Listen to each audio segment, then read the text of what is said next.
Hi everyone, this is Henry Hyde.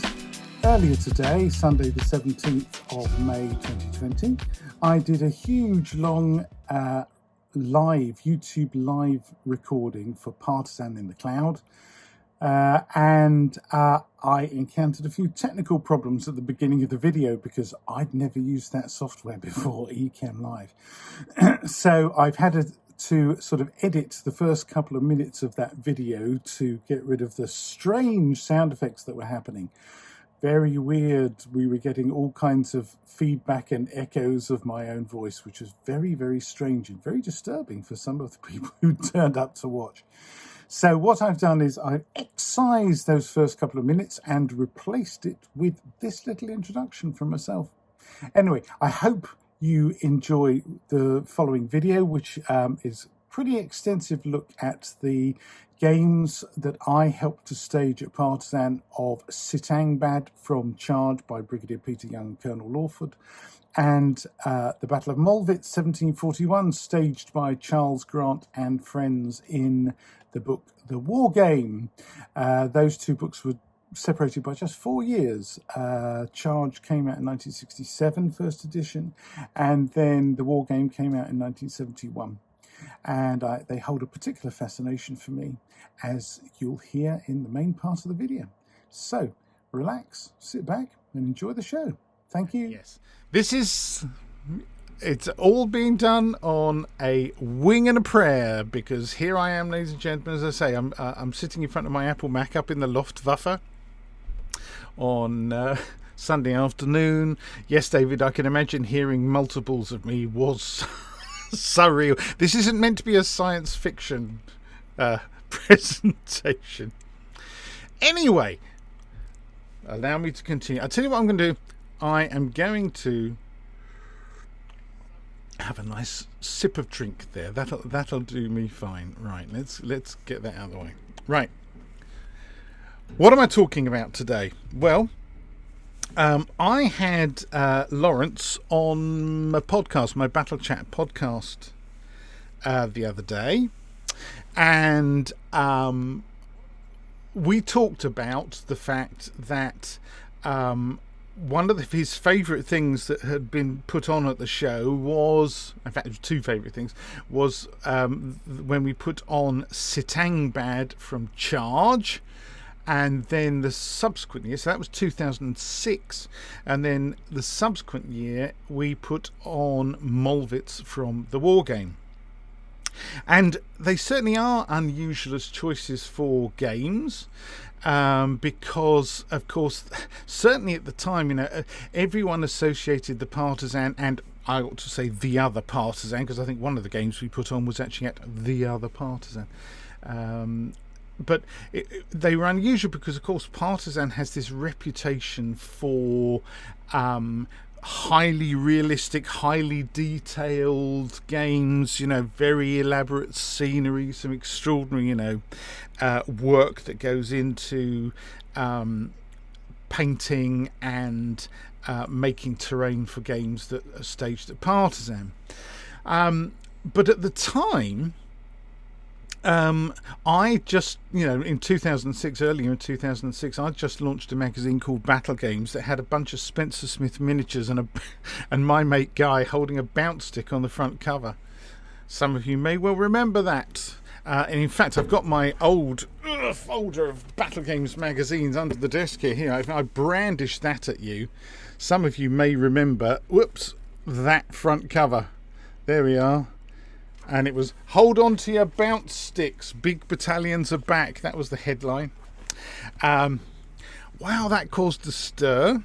But it was in response to the fact that around about that time, there was the growth in the old school wargaming group that had been started on Yahoo. And a number of us got together, and it was just to kind of remember the fact that there were these great wargamers, and what happened to them? What happened to the Donald Featherstones, the Charles Grants? I mean, sadly, obviously, Brigadier Peter Young had already died at that point. But we just felt there was, it wasn't just nostalgia. It was always also a sense that, you know, what these guys had contributed to the hobby was extensive and highly valid, right?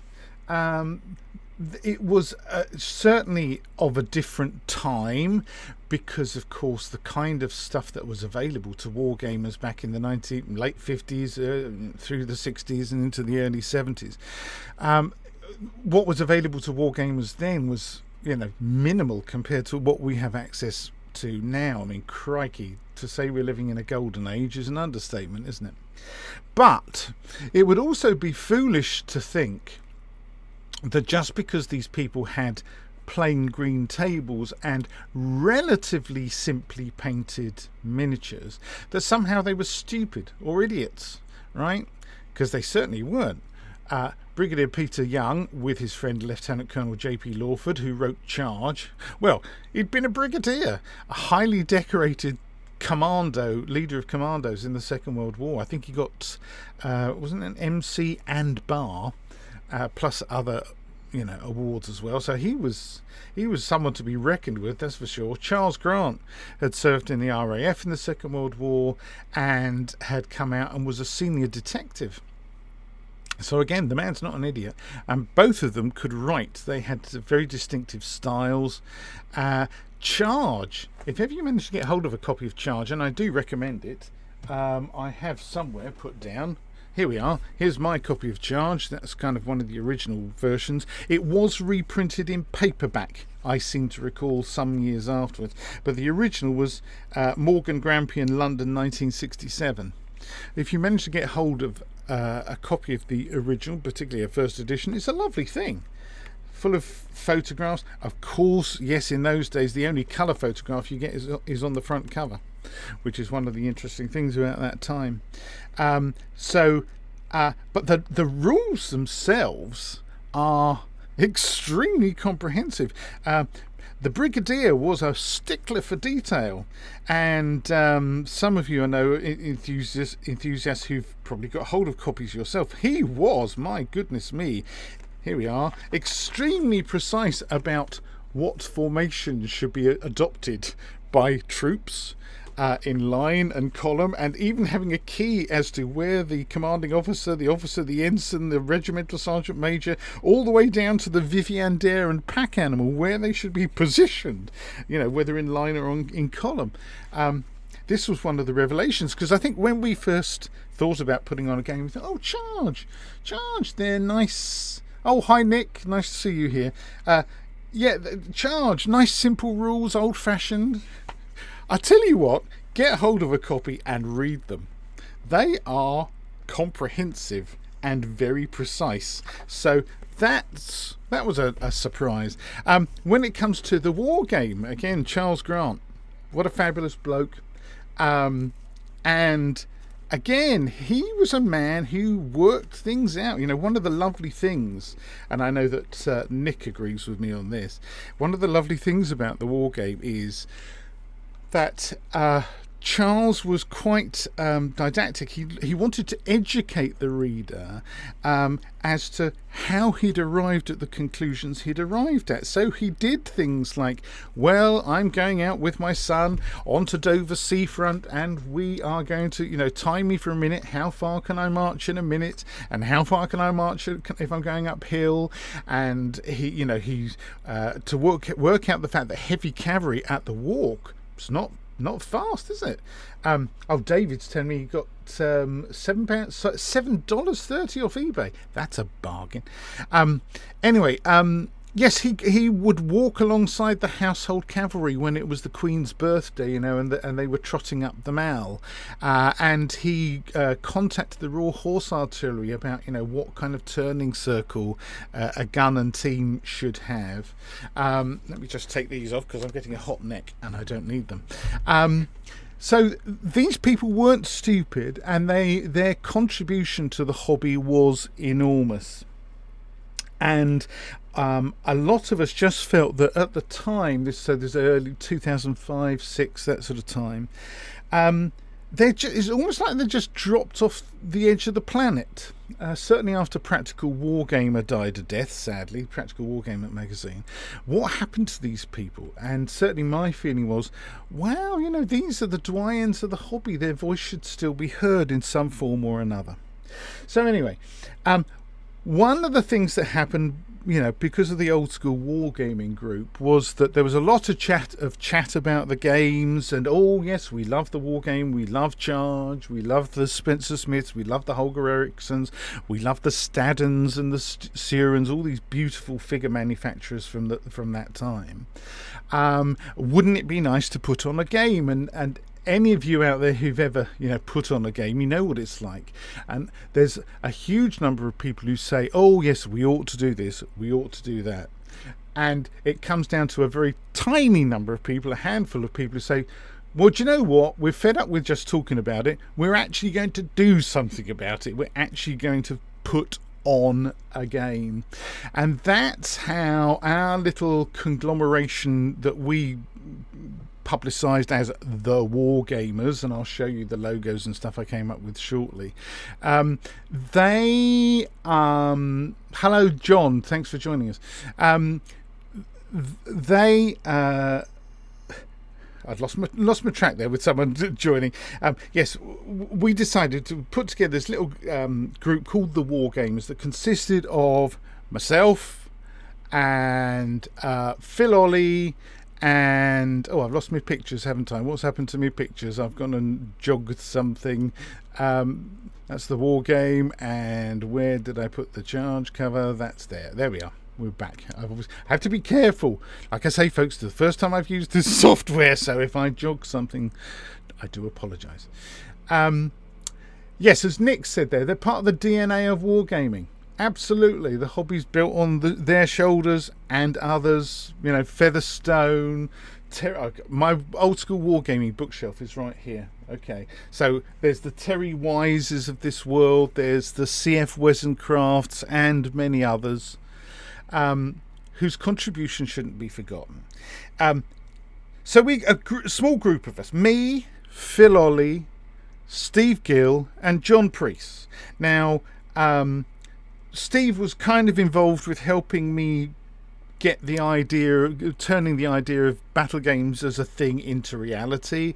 John Priest, he wrote a column for me in Battle Games for a short while. Lovely chap. Lives up in North Wales, or did. I think he's moved now. He's down in Somerset. But we were kind of chums on the old school wargaming group, and we realised, well, why don't we have a chat and think about this? So we all met up at one of the Partisans. It might have been the other Partizan 2005, and had a chat and decided, well, what should we do? Well, and then we thought, well, there's this ideal candidate to start with from Charge, which is the Battle of Satang Bad. Okay, and you can see here on screen that I've got that section scanned in. So here we go. We've got background to the game. We've got the starting conditions. We've got the Electoral Army here and the Imperial Forces, and then a description of the battle. And this is a sign of the times. People don't write like this anymore, do they? The battle. The amorous Elector, Petrus I, had kidnapped the fair Princess Catherine of Hesse-Darmstadt, infuriating the prince of that state and alarming neighbouring princes with marriageable daughters. The emperor thought the moment propitious to settle accounts with the arrogant and overbearing Petrus, and dispatched an army under the Archduke Guitar to seize and sack the electoral capital. This is fabulous, isn't it? Oh, hi there, pair. This is fabulous, isn't it? Now, the thing is, what's interesting, this kind of tone of writing, style of writing, it's not a million miles away from the kind of thing that my colleague Nick Skinner there and his chum Richard Clark do for their, sharp practice and that kind of game, right? It's a bit cheeky, a bit tongue-in-cheek. We mustn't forget that Brigadier Peter Young was larger than life, to say the least. He was a huge character, and the writing style in the book reflects the fact that he was, and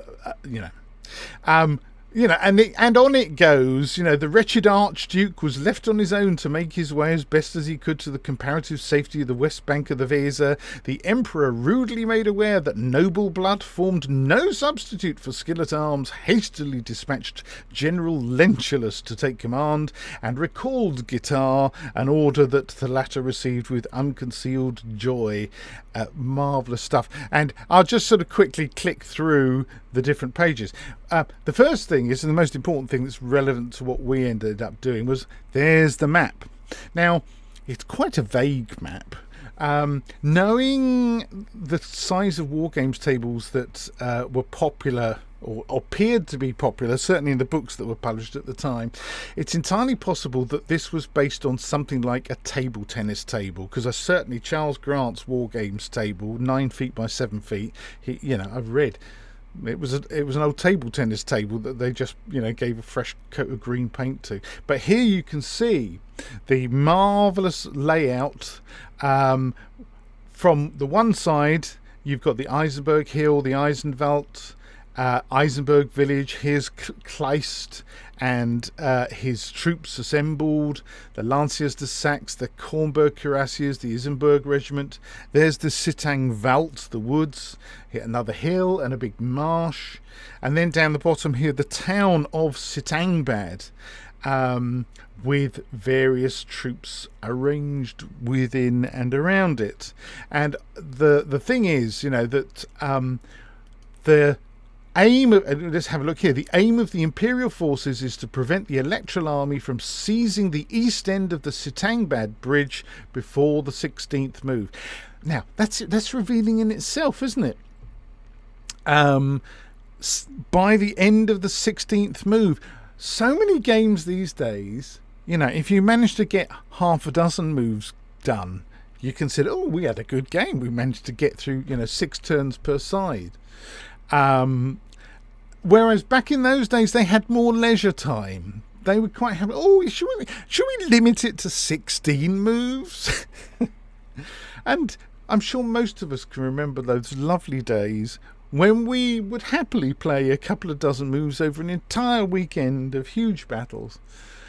I kind of miss those times.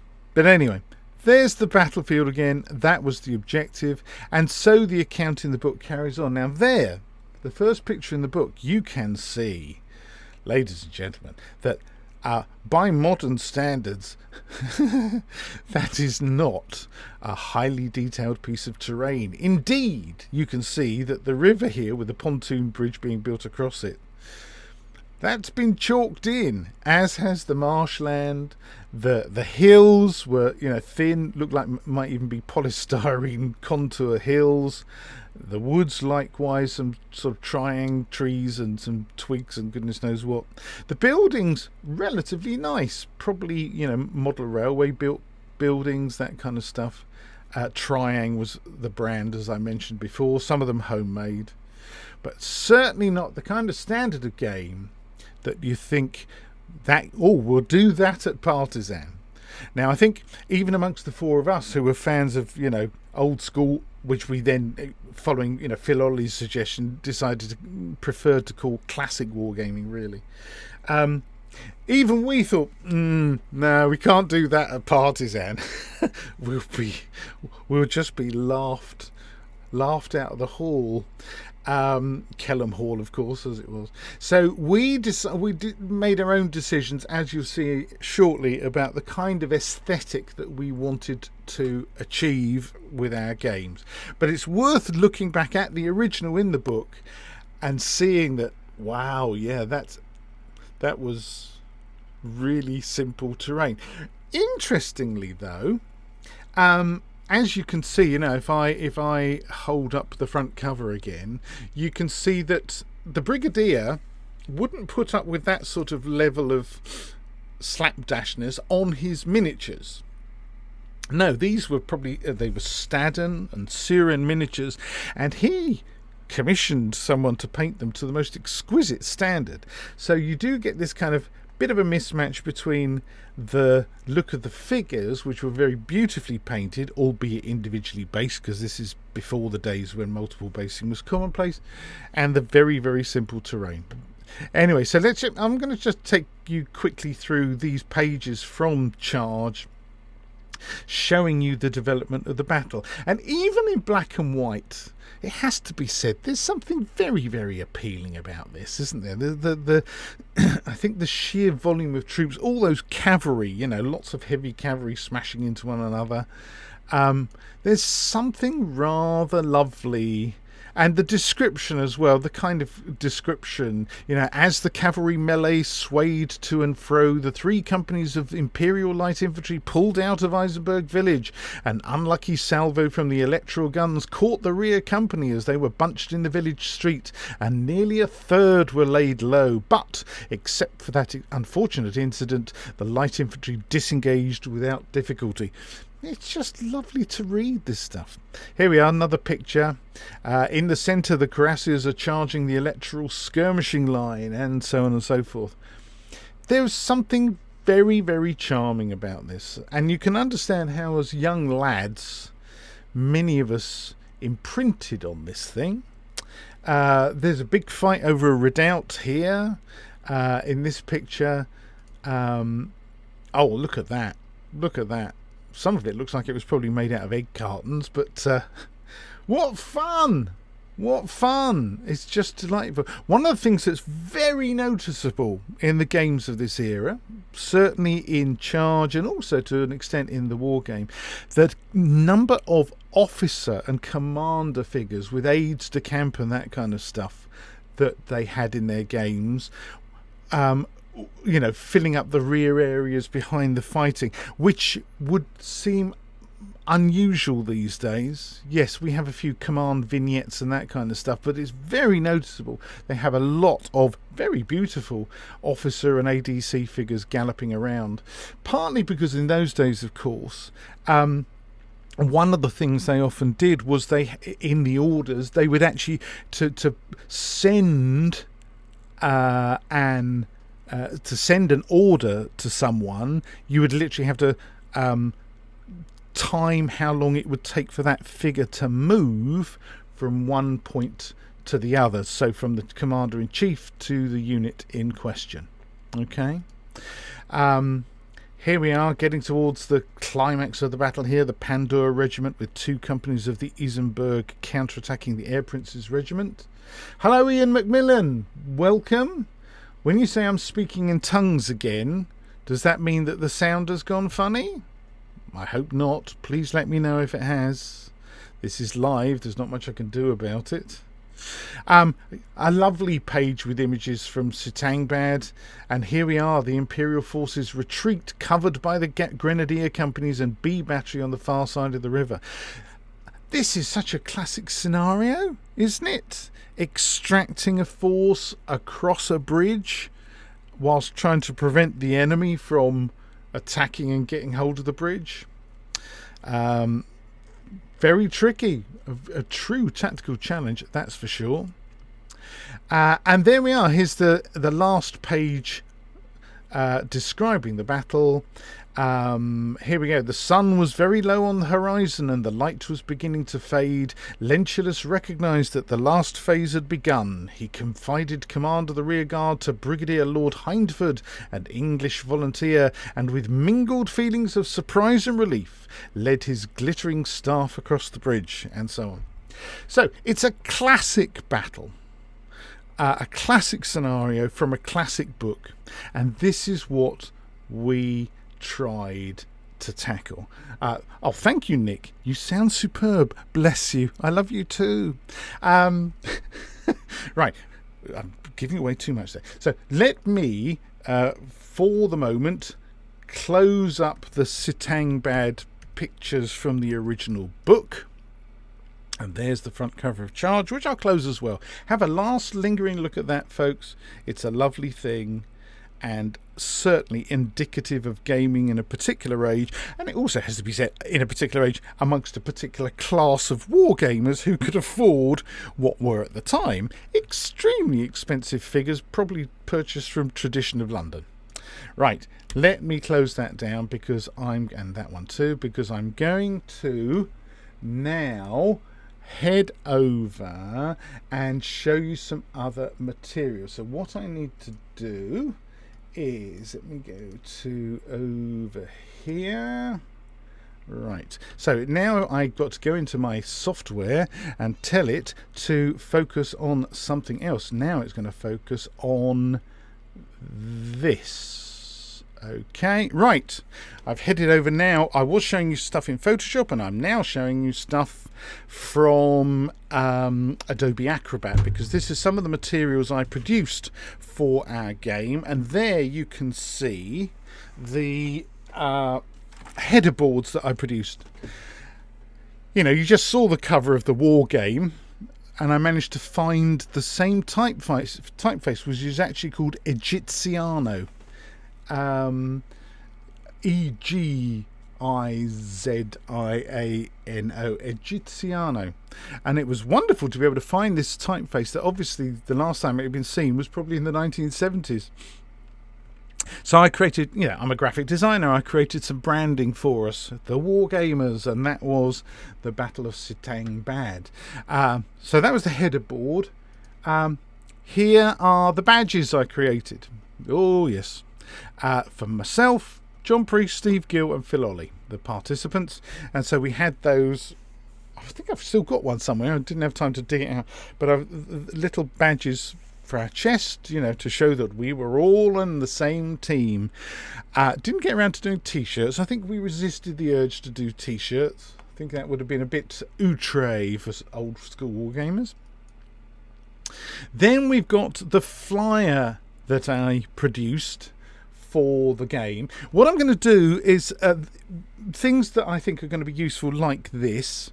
I'm actually going to upload them to the Battle Games website, and I'll put a link to it somewhere on Twitter, Facebook, under the video here, that once it's finished uploading on YouTube, so you can go and download these bits and pieces if you like and have a read through them, rather than me sit here and read them all out, because I'm not sure how long this is going to take. I thought, maybe an hour, but then I know me, I can talk non-stop for 4 hours, but I'm hoping somewhere in an hour and a half. We'll see how we go.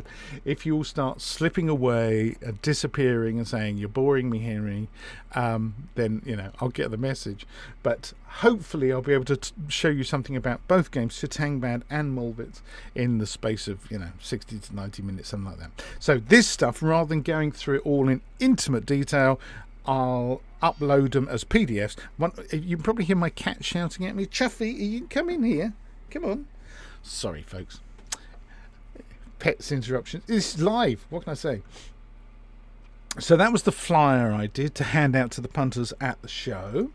And this is kind of one of the fun things, the list of forces that we decided on. So, and also noted who actually raised those particular troops. I didn't raise a huge number because I was kind of in charge of the graphic side of things, as you can see. But it was, hi Laurence, and thank you. It was, quite an effort. This is the first time I'd put on a demo game at a war game show, and certainly, the pressure. Hey, this isn't just any show. This is Partizan. We've got to do this right. So we had the Herzog Johann regiment, done by Phil, the Ulan Regiment by Steve, the Dragoons of Montmort by Phil, the Gendarmerie by John Priest, the Gardejäger by Steve, the Erbprinz Regiment, which is just that beautiful, Grenadier Regiment, that was John Priest. John Priest, to this day, he's got remarkable painting skills with enamels. He still hoards Humbrol enamels and that kind of stuff, and he does an amazing job He's perfected his technique, and it was perfect for this sort of setup. The Steinzeit Regiment, that was Phil. The Electoral Foot Guards was Steve. The Combined Battalion of Gentlemen Pensioners, that was John Priest. Light Battalion, John Priest. The Engineer Battalion, Steve. And 3 batteries of artillery. Not just 1, not just 2, but 3 batteries of artillery from John Priest. So that was the electoral forces. Over on the Imperial side, that's where I got involved. So Lentulus and his ADC, that was Phil. The Lanciers de Saxe, now that's a famous name, and of course they crop up because they were mates. Charles Grant and Brigadier Peter Young, they were chums and often played at each other's houses. And so you'll see regiments that appear in Charge also appear in the war game. Interesting. So the Lanciers de Saxe, Phil. I did Kornberg's Cuirassiere, and I did the Kleist Freikorps Light Infantry, and I did the Isenburg Regiment. That was me. Actually, the Isenburg Regiment, that was a bit of a chiz, because really I painted Regiment von Eintopf, and they just served as the Isenburg Regiment for this game. Then the Waldeck Regiment, that was Phil. The Pandur Regiment, Phil. I did some field artillery and then some engineers as well. And you can see our names for the units on the right hand side because we were using them in our own imaginations games as well. So you can see that, yes, on the right hand side, the Chevalier de Rouen, the von Klinkertür Cuirassier, and so on and so forth. Again, I'll post this up so you can have a look at it, but I thought it'd be nice to just kind of run through that to help set the scene. And after the event, I did a report in battle games, but I think first of all, before we go there, what I'm going to do, that's the War Games rules. Let's pop that out of the way for the minute. What I'm going to do is switch back to Photoshop so that, come back, I can open up some of the photographs that we took of the Satang Bad game. Now let's have a look. Now first of all, I thought you might find it interesting. Some of you who've painted Spencer Smith yourself know what this job was like, but here in this screen here, they're quite small. I might see if I can enlarge them slightly. This is what my Spencer Smiths looked like before the Satang Bad game. I'm just going to quickly click through some of these because the last time I'd used my Spencer Smiths before this, I was using the WRG 1685 to 1845 rules, which uses very small units. I mean, it's like you can see here, pretty flags. I was pleased with the flags, hand painted on tin foil, not bad for the time, in enamels. You can see that they were quite small units, whereas for Satang Bad, for the charge rules, the units are enormous. It's like 60 figures plus officers, right? So all these figures that you can see here, all these plastic Spencer Smiths, not the minifigs at the front, ignore those, all these little units, ended up going in a jar of turps, a big jar of turps, to have the enamel stripped off them and be taken back to the original plastic so that I could paint them up. God, this is bringing back almost painful memories. Anyone who's ever repainted an entire army knows the agony that that comes to. I thought I've got some pictures here. Let me open this lot up. Open, yes, I am sure I want to open 51 items because I'm going to go through them quite quickly, and hopefully momentarily they will appear in Photoshop. It's groaning a bit. Come on, people. Sorry about the delay. Technology. Hello, Skeptical Crypto as well. Hello, Brian. we're all your podcast listeners. We could listen to you ramble on for hours. Well, bless your heart, Brian. Yeah, well, all right. Make sure you're comfortable. Make sure you've got a drink. Talking of having a drink. Now, actually, the picture that's come up first, of course, is the picture that I want to come out last. So let me tile all. Crikey! What's the best way for me to have them all floating somewhere? Tile all. Consolidate order tabs. All right, let's just 6 up. This was the painting process. You know, a lot of people say, how do you paint all those Spencer Smiths, Henry? The answer is slowly and in stages. I could have made my life so much easier for myself, but I decided to do sort of a blooming Kevin Dallimore thing. Paintings. It's mad. It is just mad. Oh yes, and Ian's just pointed out. Just check my copy of Charge, first edition, 55 shillings. That was indeed serious money in 1967. God, yes, that really was. That was a week's wages or something, nearly. You know, some people that would be nearly a week's wages back then. So that was an expensive book, probably the equivalent of 60 quid nowadays. I don't know.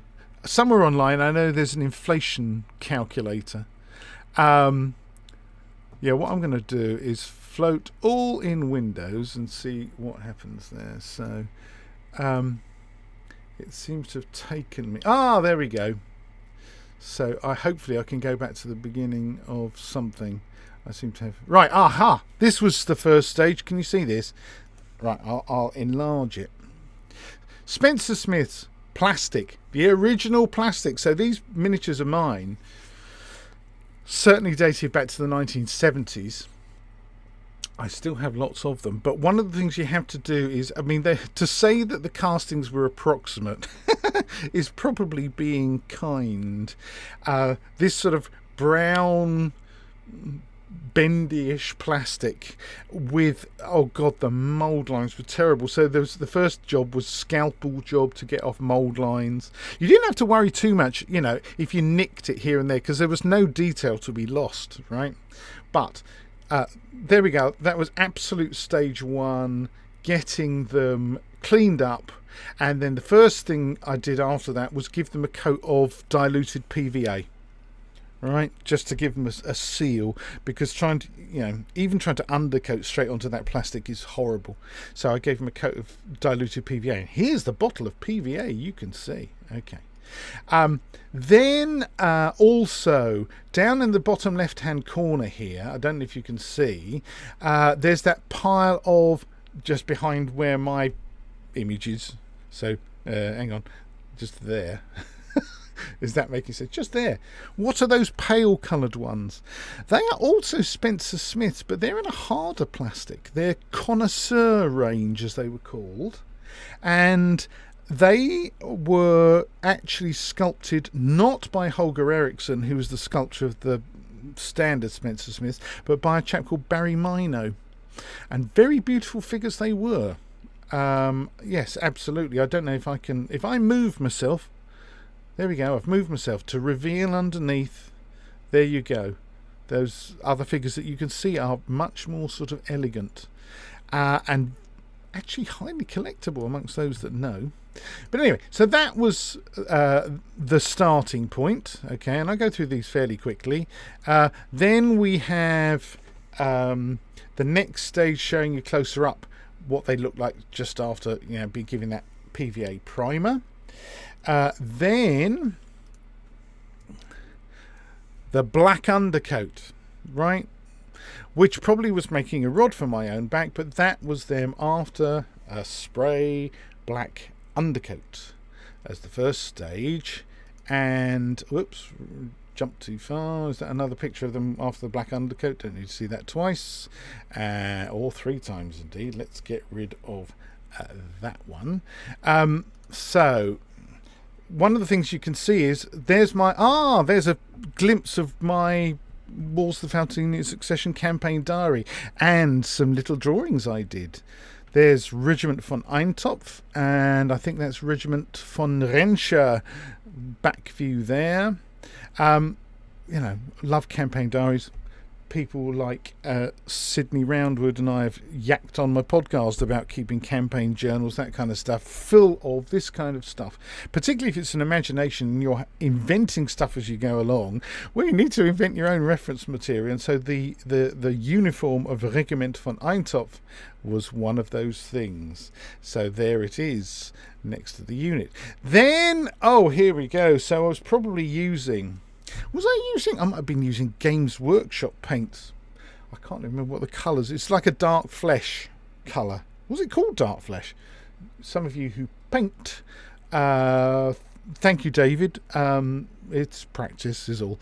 But yes, a very rough dark flesh colour to start with, just sploshed on, the hands and faces. Then you add, so that might have been what was next? A dwarf flesh or something? Looks a bit paler than that. Maybe an elf flesh colour. Leaving the dark. I'm pointing at the screen. You can't see what I'm pointing at. But with my cursor, if my cursor catches up with me, hopefully you'll see that I've left just little spaces for the eyes. So it's just a hint that there's some sort of eye there and a bit of a dark bit under their noses. When you can see there's no detail on the faces to actually paint, so we're working in an impressionistic method here. So then let's bring up the next one. Yes, lots of looking along the line to show you that there's lots of them and a bit of focus play. Yeah. Right, and I used a flash in this one. That's a bit bright, isn't it? But you can see there that the highlights really do catch the light. And you can also, because of the flash, it has shown up. If you can see my cursor down here round about their legs, you can see there are indications of gaiters and so forth. One of the things that I ought to mention, of course, that these Spencer Smith miniatures were not sold as 7 Years' War miniatures or Wars of the Austrian Succession miniatures. They were sold as American War of Independence miniatures. The idea being you could use them both for Continental Army, the American Army, or the British Army. And many war games did, I'm sure. Now let's have a look. Here we are from the other side now. And you can see a few grenadiers happening in the foreground. Might be a next stage. Maybe I've added another highlight. Hard to tell. There's Spencer Smith. I have to laugh. Here we are. Grenadiers. Look, they look hideous, really, if you look at them this close up. But what I love about Spencer Smiths, and what I think a lot of people who play with them love about them, is there's a certain style. The human proportions are really good. And from a distance, they look great en masse. This is a classic. Pete Berry with his 6mm figures says, "Don't paint the man, paint the unit." And the same is true of Spencer Smith's. Absolutely the case. A front view here. Yeah, look. Ghastly, really, when you get this close. Aren't they horrid? But you can see I've just left this kind of almost a mask-like. In fact, at the time, there was a discussion on the old school Wargaming group talking about kabuki style painting. Well, this is kabuki style painting because with Spencer Smiths, you don't really have much of an option. So now, look. Now we're starting to get somewhere. So I went from black, and then you can see along here, to grey, like a fortress grey on the GW thing, and over the grey then I applied white, and you can see at the back there the musician and officer figures. I've decided to give myself a bit of a break from just doing masses of all the same. I've raced ahead with some of the more interesting figures, but this is a really good shot actually because it shows you like kind of figures over there on the right with lots of black still left. In the middle there, lots of them with grey underneath the white. And you can also see, just about, and these guys in the middle. I'm leaving a little gap between the grey and the neighbouring part. So rather than going along and doing black lining afterwards, I'm leaving a little shadow gap between areas of the figure. So there's the grey, and then the next thing I obviously did was I did all the cross belts, all the white cross belts. And then you can see here I've left a gap showing both a tiny bit of black and a tiny bit of grey. Wow, I really made this hard for myself, didn't I? Yes, Brian, absolutely. The 3-foot rule. I think I went a bit bonkers on these. Anyway, that's at the next stage, and I think we're going to see some more of this in close-up. Yes, here we go. That's the painting technique. So here you've got the black, the grey and the white, and then there's the gap left for the cross belts. Okay, let's head on a bit further. Now this is just me, obviously me working on this, and all of us at our various homes were doing likewise. There was Phil beavering away, there was John beavering away, there was Steve beavering away, and all of us were producing these monstrous regiments. These are all the musketeers with the grenadiers behind. I obviously decided to push ahead with the grenadiers to make life more interesting. Let's have a look here. Close-up of grenadiers being painted. You know, you can't be precise in your painting of a Spencer Smith, so yes, it's a bit splodgy and a bit slapdash in places, but I was also conscious that, I can't remember, there wasn't much time left between this photograph being taken and the actual show where they had to be used. So I was painting pretty quickly and well into the night, that's for sure. As were the guys. Here we are. But it's gradually, I like this sequence. It's kind of, you know, shows you the progress bit by bit as them gradually sort of coming to life. They're starting to look quite smart. The crossbelts have been given an extra coat of white to make them distinct from the coats. Okay, what else have we got? Oh, there's a view from the other end. Oh, we love these long views along the line, don't you? There we are, just one from the other end. What's this next one? Oh, a close-up. Yes, here you can see that extra coat that's been put on the crossbelts. Look awful at this stage. And of course, the other thing that the camera's merciless at is, look at this. Is that a cat hair or one of my hairs that's stuck to one of these guys? Yeah, the camera's merciless, absolutely merciless. The number of times when I was editing the magazine and people said, oh yes, I've spent a day and got some lovely photos for you. And they, you know, beautiful, crisp, well-lit photos that showed every bit of dust and hair and, you know, imperfection, and would actually result in quite a lot of editorial work in Photoshop to get rid of it. There you are. The camera is a nasty thing. Here we are, we've got a bit more further ahead, waistcoats and gaiters. You can see the gaiters starting to happen. They've been undercoated in grey now. And what else? Oh yes, lots of them now. Look at these, all the grey gaiters. So that was the next stage. And we're getting there, we're getting there. Here we go, we're getting close. And, oh, I've got lots of pictures of these. Looking very smart, spanking in their gaiters, the grenadiers. How many images have I got? I think I've got more images than I thought. So I'm going to kind of just very quickly flick through these a bit like a slideshow, guys. Is that all right? Okay, yeah. But what I like is, yes, this brings back memories of the process and a bit of nostalgia about it. It's like, God, I haven't painted anything like this in a while. I've still got thousands of Spencer Smiths to paint. Maybe I'll look. That's a nice shot there. So the gaiters are now white, and you can see I just put a seam line down the side.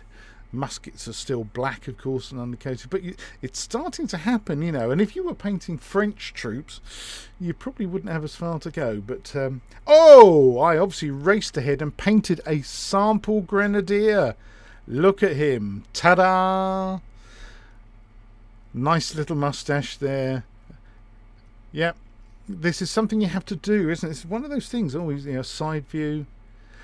When you're doing a big painting project, sometimes it's worthwhile just cracking out a few individuals just to give you hope of what they're going to look like at the end. Of course, the big Busby bag on top as well. Yeah, individually, you know. Oh, here we are, the other side view. The musket looks quite effective, actually. Really, again, doing a black band and then with a bit of the silver over the top for the musket bands. This kind of sabre hilt there was one of the most peculiar things that I never fully identified on a Spencer Smith miniature. Maybe someone can point out what it should have actually been. So with the adding the red facings, I started with that looks like a kind of a blood red gore or whatever it's called colour, chaps, from the Games Workshop Citadel range, doesn't it?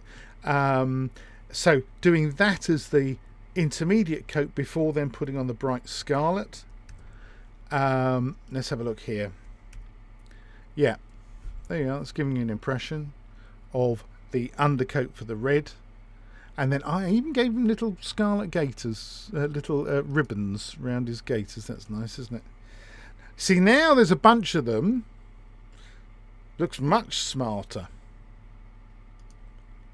With all the musketeers very jealous behind, waiting to catch up. There you are, there's a painting process for you.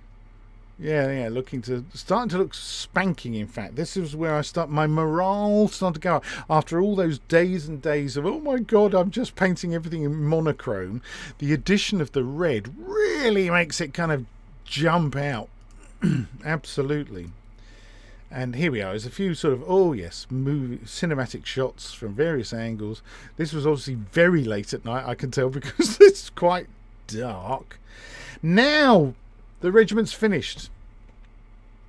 That's what we were looking for, folks. That's the regiment with all its drummers and officers and so forth. I did a few posed pictures here just for dramatic effect. That's the colonel.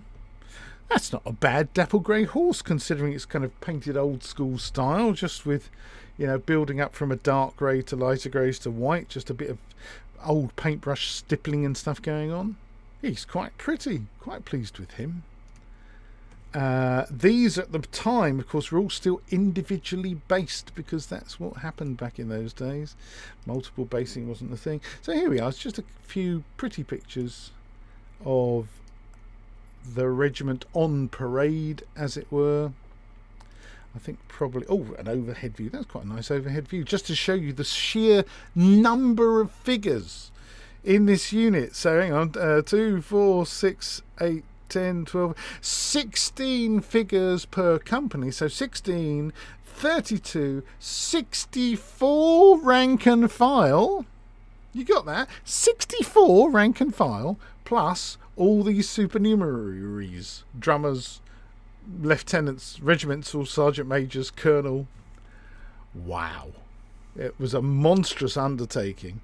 I've got, and I'll go through these very quickly. This is the Clincator Cuirassiera, going through a similar sort of process on the bench. We ended up basing them on these interesting rounded end bases. As John says, the proportions are excellent. No, I'm afraid they go in my not worth spending the time on box. Very good, John. Yeah, it is one of those things. It was an act of, sheer dedication. Anyway, there's the cavalry in their finished state, And one of the things that no one noticed on the day, or until quite a long time afterwards, is that actually during the game I'd stuck the flag on upside down. It's part of the history of that particular unit, isn't it? So what can I say? Anyway, folks, so that was the build-up, right? That was the painting of the figures, the creation of the forces. As Brian says, yes, that I've just shown you would be almost an entire force by today's standard of game. True, very true. So now in here, I'm going to show you a few of the pictures from the game itself at the show. Let's have a look. That's it. Okay, so let me open these so you can see the action on the day itself. And It drew crowds. Laurence and Trix and anyone else who was there will remember. It drew crowds because people were going, first of all, what the hell is that? Right? And secondly, wow, actually, whilst it's not what I'm used to, I have to admit, it looks really quite good. And it did. This combination of these, Phil chose this colour, which is kind of sort of akin to Goblin Green, GW's Goblin's Green, right? And all the various boards, in sections that made up the whole thing, hills, MDF hills and so forth. Phil made some beautiful buildings. All those buildings were made by Phil Ollie. And he did a cracking job because they, on the one hand, they're kind of symbolic of a townhouse, that kind of quite a simple feel to them, but also hugely appropriate. There was something utterly charming about those buildings. Many of the figures were Spencer Smiths.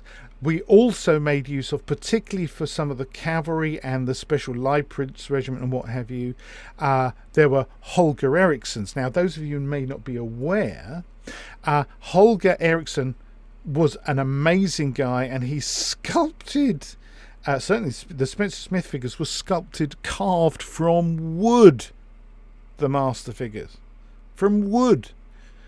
And there's this other beautiful range that you can still get. They're actually marketed by Tradition of London. I think Peter at Spencer Smith Miniatures also stocks them or has access to them. The actual Holger Eriksson range that actually depict the Swedish army from the Great Northern War. And they are beautiful, exquisite figures. And if you've not seen them, I urge you to go and hunt out images of them. So this is an overall view from sort of the beginning of the battle, and here we are in action. On the left there, that's John Priest. There's me, looking older there than I do now. That's curious. Something wrong, obviously.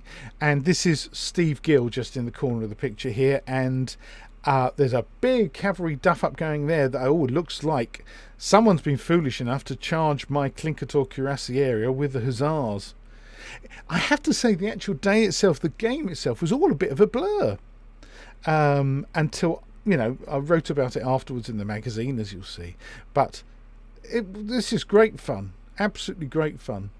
We had a ball running the game, and the people just came and... Now here in the middle of these are Holger Eriksson cavalry, these beautiful charging dragoons. There's light infantry in the very foreground here. And there's all these beautiful, now I think they're Staddens, these beautiful grenadiers on the left here. I just love that photo. It's just, there's something about those Holger Eriksson figures, like with Spencer Smith, there's a kind of, how can I put this? A stately urgency about them. They've got this kind of relentless, we're going forwards. And those charging dragoons, those Holger Erikssons, and that officer there in the foreground, I'm waggling my pointer around, they're just exquisite once they're painted. I have to report that the castings can be a bit iffy. There was quite a lot of flash to clean off them, and some of the parts are very delicate. You can see here actually the swords are very slender compared to the kind of castings you'd get today from a foundry or a Perry or anything of that kind. They're, it's part of their elegance, part of their beauty, but it's also part of the practical difficulties of going with this kind of figure. But John and his horses, he uses wonderful kind of enamel washes that build up. It's just, and they're just perfect for this kind of miniature. Perfect. Oh, hi there, Mariner Grimm. Hello. My favourite memory of the game was when John made my son's day by allowing him to move some of the figures around. Yes. Well, I think we made... we don't want to brag. I think we made quite a few people's day that day, because the nostalgia wave that overcame so many of the onlookers was just fantastic. And yes, I mean, there was a couple of kids that I, brought in and let them move some stuff around. It was just lovely. The whole thing had a lovely atmosphere. And here we are. Here's one of the young lads that we got involved in the game.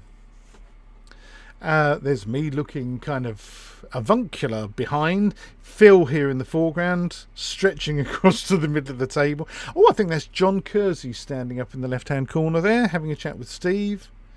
And John Priest obviously helping there. It was lovely that we got so many people. It went from being a demo game to more of a, participation game. We let people roll dice and so on. Hang on, we've had that picture before. Here's another kind of overhead shot. There's something about all those troops in elegant lines marching forward, and those Spencer Smith Hussars with that kind of lovely kind of urge to them.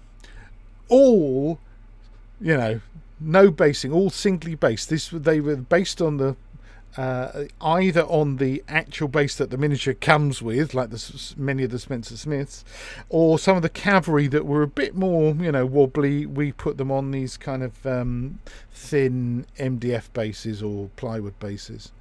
One of the questions that's come up, of course, is, crikey, that's an awful lot of work just moving the troops, isn't it?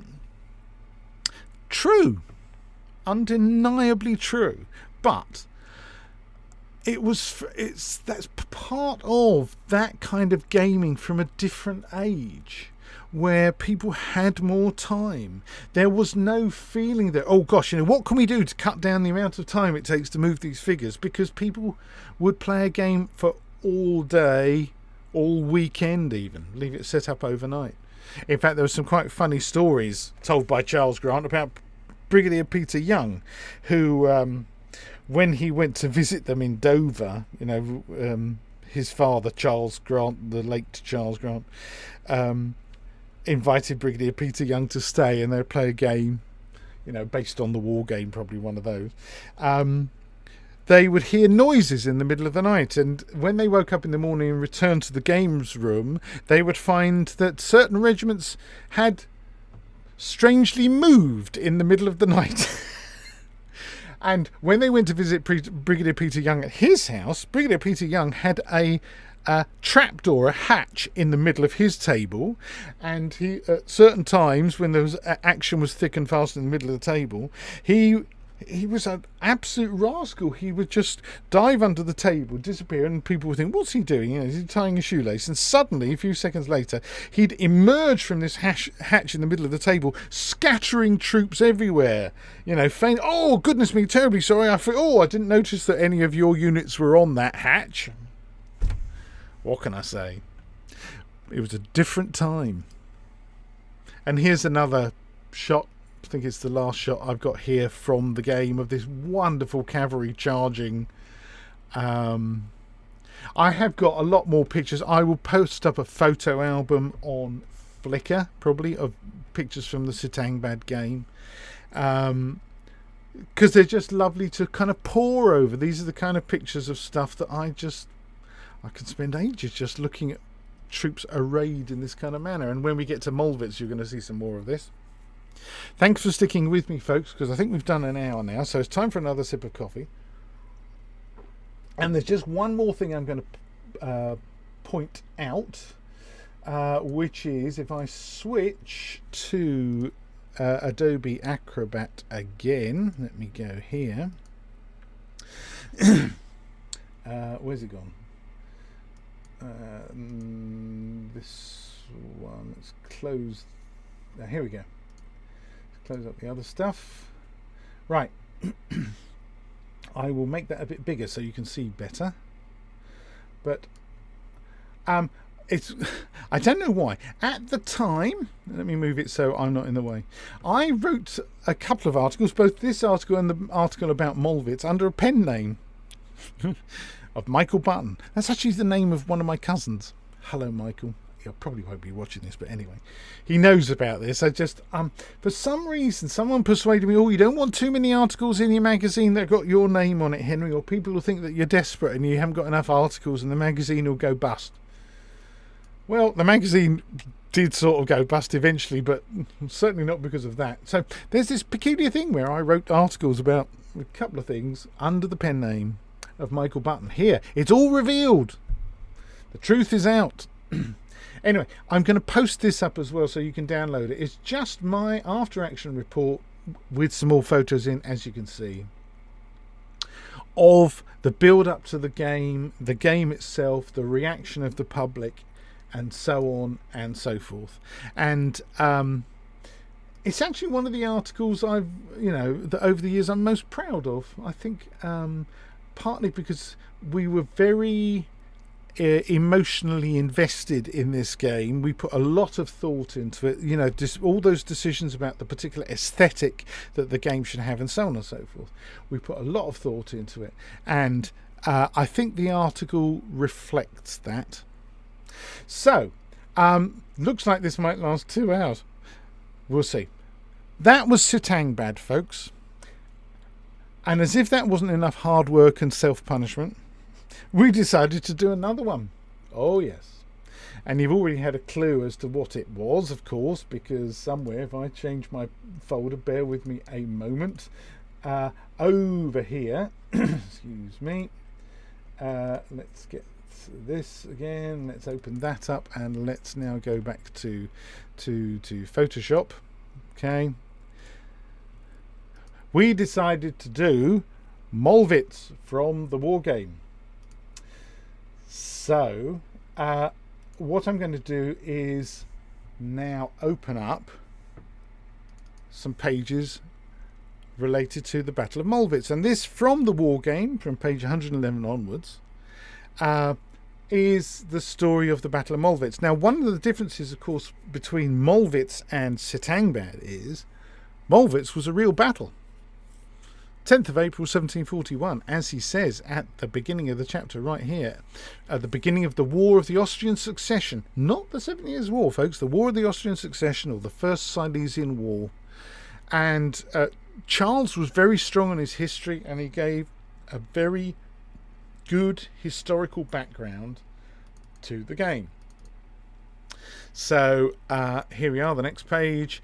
And in reality, this is one of the things I loved about Charles Grant. He was a great one for what's called bathtubing, which is to say, oh, hi, Derek, nice to see you, for bathtubing. Which is to say, you take a real battle and all the real units that were actually there, and you think, well, I haven't got enough war games figures to do that at that scale. Obviously, I think more recently, as the hobby's developed, people have become more innovative, thinking, well, I do want to portray all those 31 Prussian infantry battalions, and if I use 10mm or 6mm, I can. There's a few very lucky individuals amongst us who can afford maybe to do that even in 28 or 30mm, right? If they've got a few bob and probably someone to help them paint, or you're part of a club, of course. Let's be fair, if you're part of a club. 31 infantry battalions, 30 cavalry squadrons, 3 hussar squadrons, 37 field and 16 heavy guns, and so on and so forth for the Prussians, the Austrians. What Charles Grant was brilliant at was saying, well, I haven't got that, so what can I fit on my war games table? And he took the gamer through the process. As I explained earlier, he took you through the process of, well, actually, this is how we're going to portray it on the table, and there's the map from the book. There's his 9-foot by 7-foot table, and there's the war games units that he used.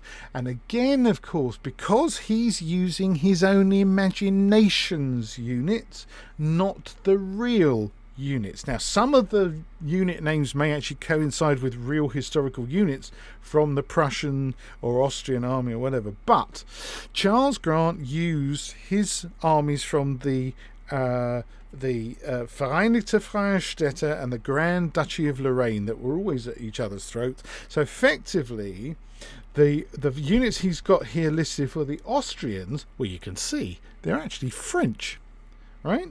Whereas the Prussian army Some of them are real, Prussian units or whatever, but a lot of them are just from his Vereinigte Freie Städte. Some of them have completely made up names. Right?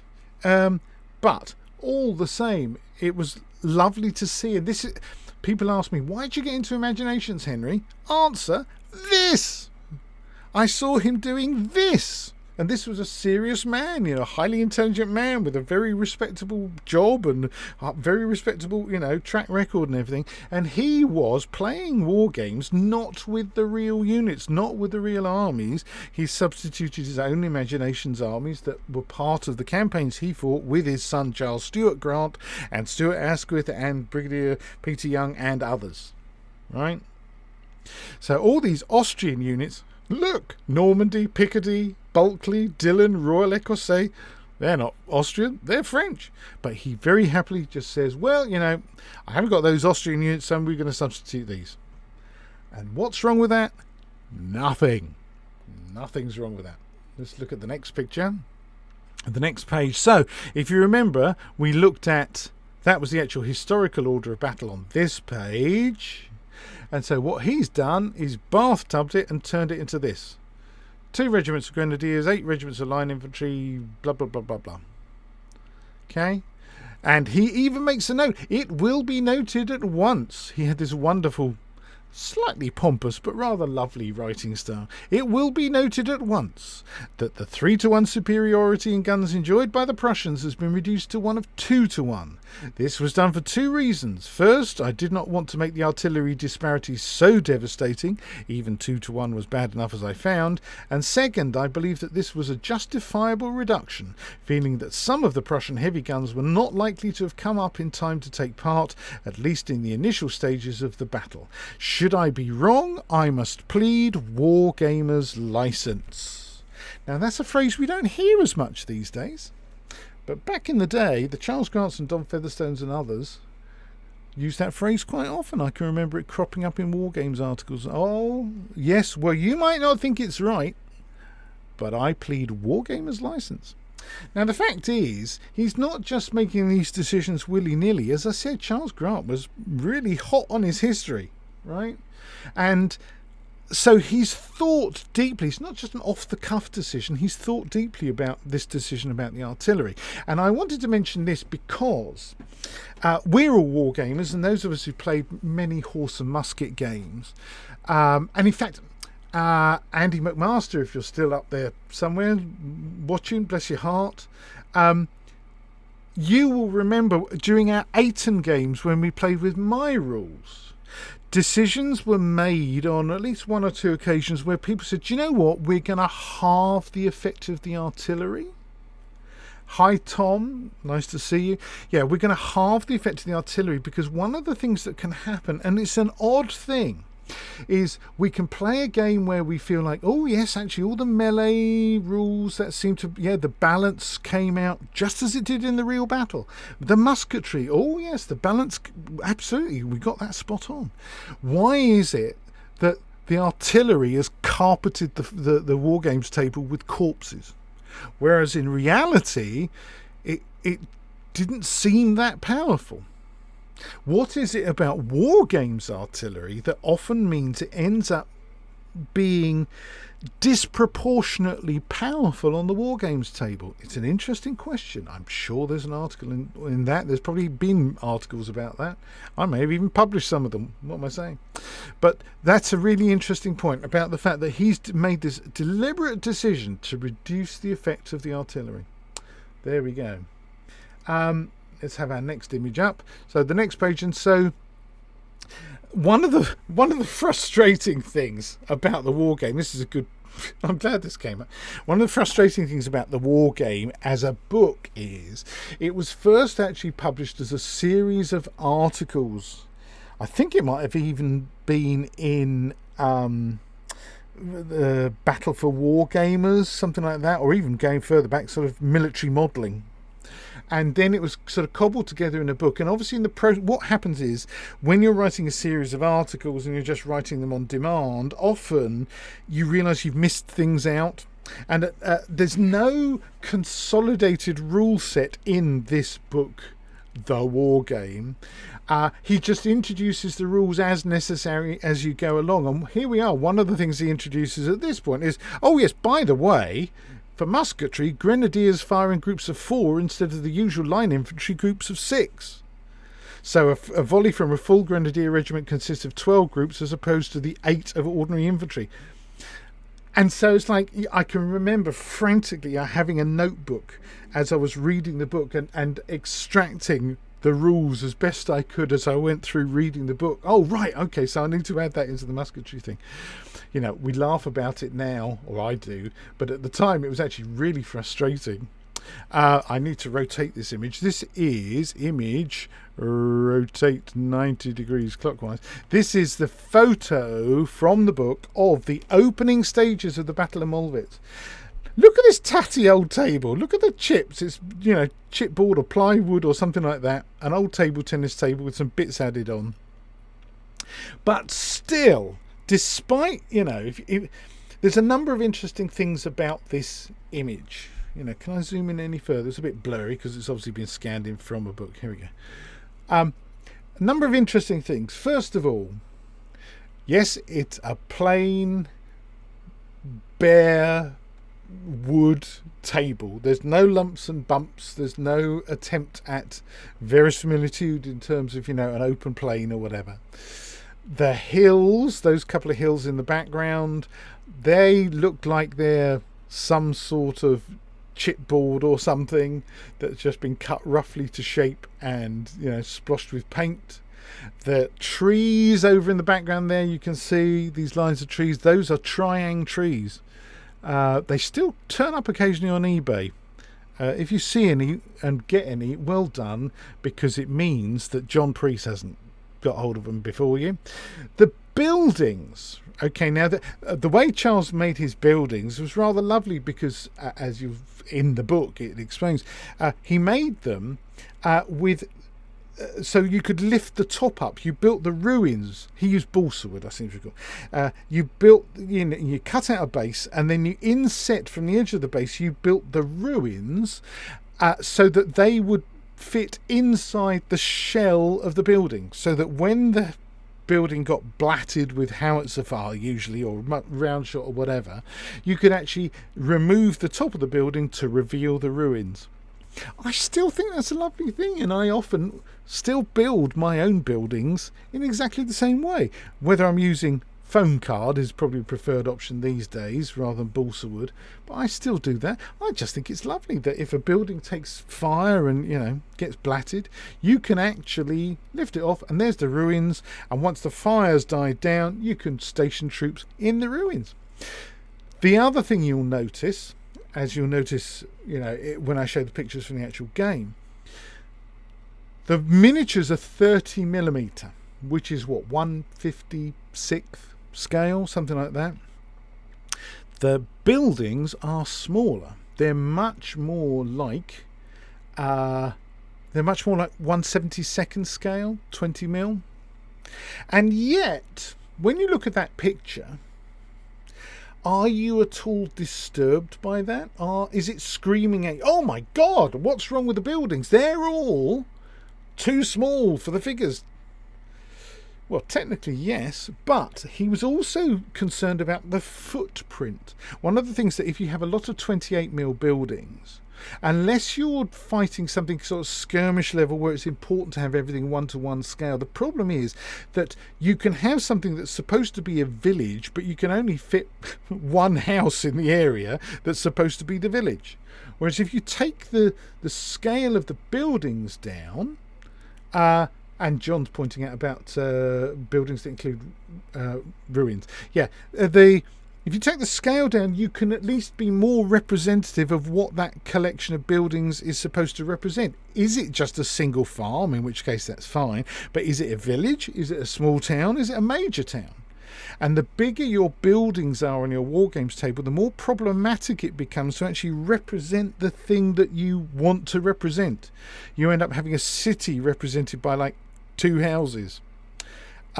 It's one of those wargaming conundrums that unless you are using, say, microscale buildings with microscale troops where you can actually, well, it's a town, it had 50 houses in it, and there's space to do the 50 houses because your troops are represented 1-to-1, Hyde to Mark Backhouse and Sydney Roundwood with their joy of 2 mil.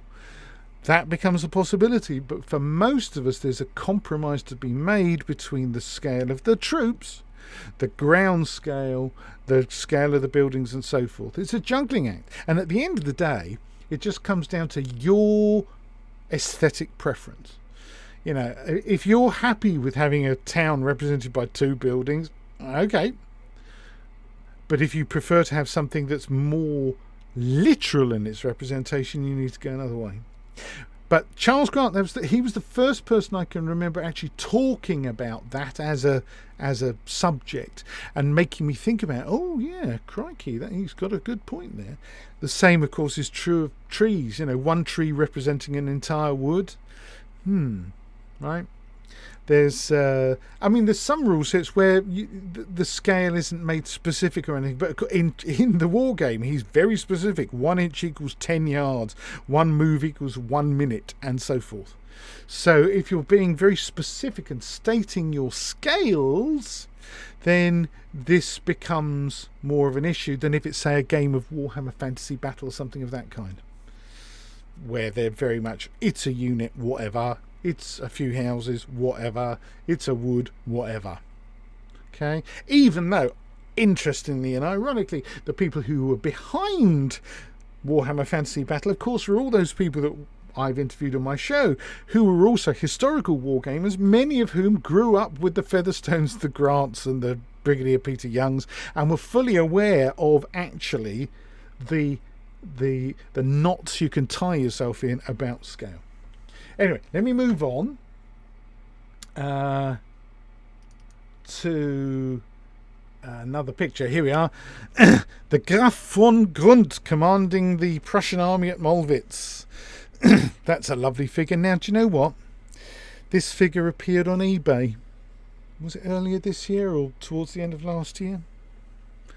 No one had known what whose hands it had passed through. It was originally in the collection of Brigadier Peter Young, and yeah, there's a sentimental story attached to it. Here we go. General officers and their suites naturally were in addition to the above totals, each 2-regiment brigade having its commander assisted by an ADC, while each army commander had 2 such plus his personal standard. The Austrians, having regard to the heavy metal of the opposition, deemed it wise that Count Fritz von Thalenheim, Marshal General of the Vereinigte Freie Städte, doubtless an ancestor of him who played such a part in the affair of the prisoner of Zenda over a century later, should take to the field. At the head of the Prussian chain of command was one General Graf von Grund, this being something which caused no little surprise. In a previous campaign, the great and victorious one waged by the Vereinigte Freie Städte against the electorate of Teutoburg-Althofen, this individual, while concealing himself in a cellar during the bombardment of a strong place he purported to command, had been struck upon the cranium by a piece of flying masonry. This mishap resulted in his prompt demise, but, strange to relate, it was later reported that he'd been seen alive and well in the Teutoburg capital, and it was put about that he'd made a miraculous recovery. Lovely stuff! You need more of this in Wargames books, I think. Here we go. Commanding the Austrian army at the Battle of Mollwitz, Fritz von Thalenheim, Marshal General of the Vereinigte Freie Städte, with 2 orderlies. And in fact, those orderlies, I think they might be grenadier miniatures from back in the day. They're certainly not Stadens or Surens, from what I can tell from that picture. But anyway, there we go. So let me just get you through, and here's the orders given to the 2 armies. So the Austrians, defending.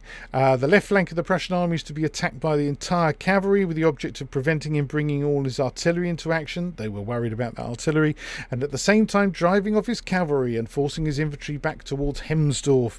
Our infantry will occupy the line Mollwitz-Grüningen, as it will almost certainly be in this direction that the enemy will launch his major effort. If he's able to form a strong front with artillery support to face our cavalry, the cavalry attack will not be pressed home. The mounted troops in this case will form up to the right of Mollwitz to await events. And the Prussians wrote, part of the infantry with strong artillery support will form a front facing northwest to contain the Austrian cavalry, which they were worried about, should it attack. The remainder of the infantry will advance and seize Grüningen, then swing westwards towards Mollwitz. So, this is one of those things, again, back in the day, we wrote orders for our troops. And in the war game, you wrote orders at the beginning of the battle before it started. And then you wrote orders every move. Right? There's something almost sad. I kind of miss that. But then we had simultaneous moves as well. But just a reminder on this map. I'm just taking you back to this map to remind you that the places. So Grüningen is that place on the hill over on the right-hand side with the Austrians, well, the Frenchy sounding Austrians from Lorraine tasked to defend that. Mollwitz is this bigger conurbation in the centre, and Langwitz is here over on the left hand side. Opposite them there's Pamplitz on the left flank of the Prussians, and there's Hemsdorf on the right flank of the Prussians with those woods. Just as a reminder as we go forward. Then, of course, the lovely thing that happens in the war game is he gives a narrative of what actually happened in the game. I'm not going to read through this in great detail, but it's just to let you know that it's there and to let you see it. Because one of the other things that was done back in the days of black and white, they did lovely maps and diagrams and showed you what the troops had done. You can see here's the Prussians advancing on their right flank, the Austrians rushing to get to protect Grüningen, the complete emptiness of the Austrian right flank here because their cavalry all rushes forward to put pressure on the Prussian left. Now the Prussians, seeing the Austrian cavalry coming, scarpered their cavalry heading over towards Hemsdorf, whilst their infantry in massed columns headed towards Grüningen. And then, let's have a look at the next picture. There's this wonderful incident where the Austrian cavalry tried to charge the Prussian guns. And Charles Grant did this lovely little diagram explaining how a unit of the Prussian infantry did two 6 inches full move advances, and then 1 4-inch advance, because you're allowed to advance 4 inches and still fire at full effect as long as your muskets were loaded. And so they basically swept round the flank of the oncoming Austrian cavalry as it approached the gun, and they got canistered by the guns and blatted from the flank by the Prussian infantry. A great moment in the game, absolutely. And it was, as he says in the description, it was all a matter of perfect timing by the Prussians. And the next page has got a lovely photograph of that very incident. As it says, the Austrian light cavalry on the point of being shattered by musketry. The Betruski infantry, here they were, the nearer of the Prussian regiments, are about to make a 4-inch move and fire into the flank of the charging horsemen. I love that photo. To me, that's one of the iconic photos of the time. Absolutely. One of the iconic photographs of wargaming of that era that imprinted on me. This is what a war game should look like. Big regiments of cavalry screaming towards big regiments of infantry with big batteries of artillery in the middle of it. I mean, limbers. So many horse and musket games, they go, can't be asked with limbers. What a shame. Having the limbers there, first of all, it's a clear indication, is your gun limbered or unlimbered? Secondly, it's an indication that an artillery battery takes up an awful lot of room. creates an awful lot of clutter. And Charles Grant's limbers are only 4-horse limbers. He's already cut them down from 6 or 8 horse that they would have been in reality. For big guns, they might have even been 10 or 12 horses.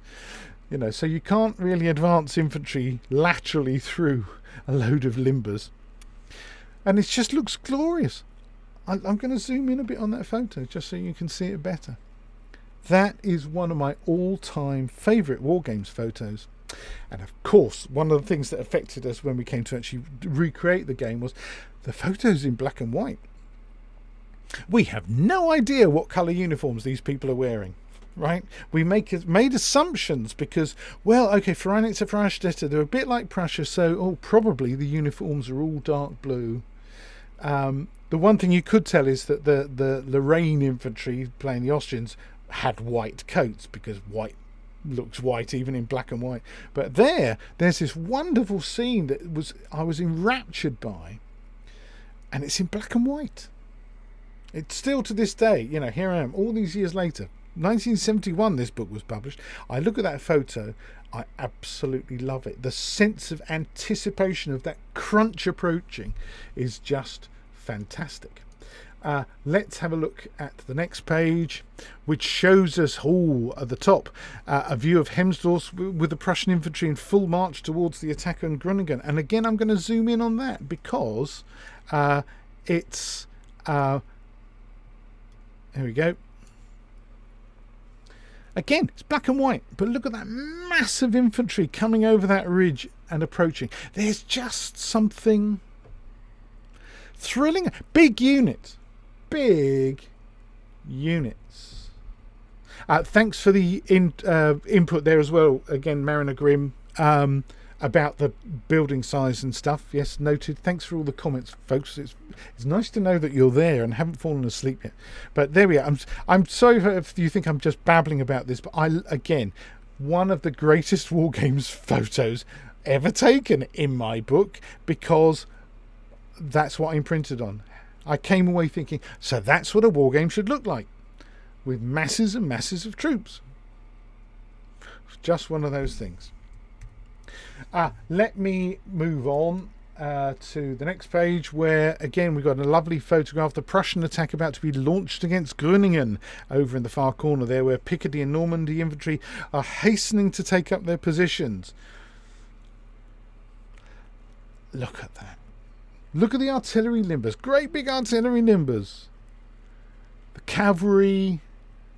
There's that lovely, because this appears on the front cover of the Wargame as well. You will recall that image of these white-coated infantry rushing to take their position in front of Grüningen. Will they get there in time? Will they stop these mass columns opposite them? Look at all those troops, all those Prussians. Love it. Love it. Nearly there on going through the book. Here we've got another map showing the climax of the battle. The position after move 13, where, oh, look at this. You've got the Prussians squeezing past the the edge of Grüningen there, with the musketeers rushing to counter that mass Prussian infantry assaulting the town. The Austrian cavalry licking its wounds back here. Fabulous. 13 moves, folks. 13 moves. Look at the losses in figures. This is in figures, of course, because it was whole figure casualties. None of your Bruce Quarry 1 to 33 here, ladies and gentlemen. Single figure casualties. The Prussians lost 116 infantry and only 1 cavalry, whereas the Austrians lost 104 infantry and 56 cavalry. Wow. So, yes, as the lines at the bottom there, indeed it was evident here that the Prussians did in fact feel that the battle was going well for them. For a red and inflamed visage, bisected laterally by enormous, and I think the next word is moustaches, if I remember correctly. Moustaches, indeed, and crowned by a tricorn heavily laced with gold, could be seen peering from the fringe of trees surrounding Hemsdorf. This belonged without a doubt to the egregious von Grunt, who, up to this moment it appears, had been sampling the strong liquors purveyed at a hostelry in the town, the Elector's Head, and whose spirits were now sufficiently fortified intensified to cause him to view what was happening about him. Yeah. And again, he talks about that mismatch of the power of wargaming guns, that the Austrian guns took a bit. They lost 2 gun models, which is like, ooh. So let's just get to the end of this bit, folks, and this is the end position of the Battle of Mollwitz from the war game. I don't know why I've got a guideline there. With the Prussian infantry having swept through Grüningen and the Austrians pretty much in full retreat, licking their wounds.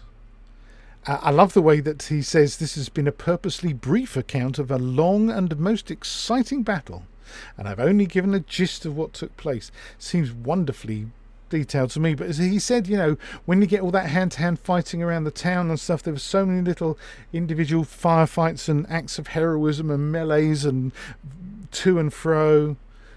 It's one of the really fascinating things about fighting in built-up areas. It is. It's quite tricky to create effective rules for fighting in built-up areas, but wow, when you do, it's worth it. Anyway, I hope you've enjoyed that little tour through the actual war game book, ladies and gentlemen. I'm trying to clear the screen here in Photoshop so I can now show you some other things. Let's get rid of that lot. Oop, don't save that. So that's the war game. There's the front cover. Now, the game that we actually put on, the next thing I'm going to do is to show you some bits and pieces that I created. I'm just looking over here. I've got 2 screens. If you're wondering why is he looking over there? It's because I've got another screen over here, folks. And I'm setting something up in into. Oh, hang on, I've done that. Into Adobe Acrobat Professional. So let me just get those things open and ready to rock and roll. Okay, have I got duplicates here? Oh, I think I might have some duplicates. Let me just check. Oh, triple duplicates. You don't want triple duplicates of things. Bear with me. I think I've already... no, that's good. That's good. That's good. That's good. That's good. That's good. Oh, considering it's the first time I've used this software, I'm relieved that it seems to be mostly going okay. I hope you agree. Are you enjoying this, folks? Or am I boring you rigid? I hope you enjoy. Give me a thumbs up or something if you're enjoying it, and that I'm not sending you to sleep. Right, I can see there's a chat going on there between David and Tom. Wow, that's interesting. It's nice if you guys make friends in the chat column. That's fantastic. Right, let me now switch our view to... Thanks, Tom. Let me switch to Adobe Acrobat so you can see a bit more about what's going on. So somewhere here, yes, I've got the... Okay. Oh, yes. This is important. This is important because look, there's that branding again. There was still the group of us, the Wargamers, when we came the following year, 2007, to stage the game of Mollwitz at Partizan. So I was able to reuse the branding and just substitute the word Mollwitz for Satang Bad. Okay. This is different from when we did Satang Bad, because with Satang Bad we had to start from scratch. But what happened with Mollwitz was the 4 of us, so me, Phil Ollie, Steve Gill, John Priest, there we are. There's our names. We thought, well, okay, we'd love to stage Mollwitz, iconic game. For half of us, I think Satang Bad have been the iconic battle. For the other half of us, Mollwitz have been the iconic battle.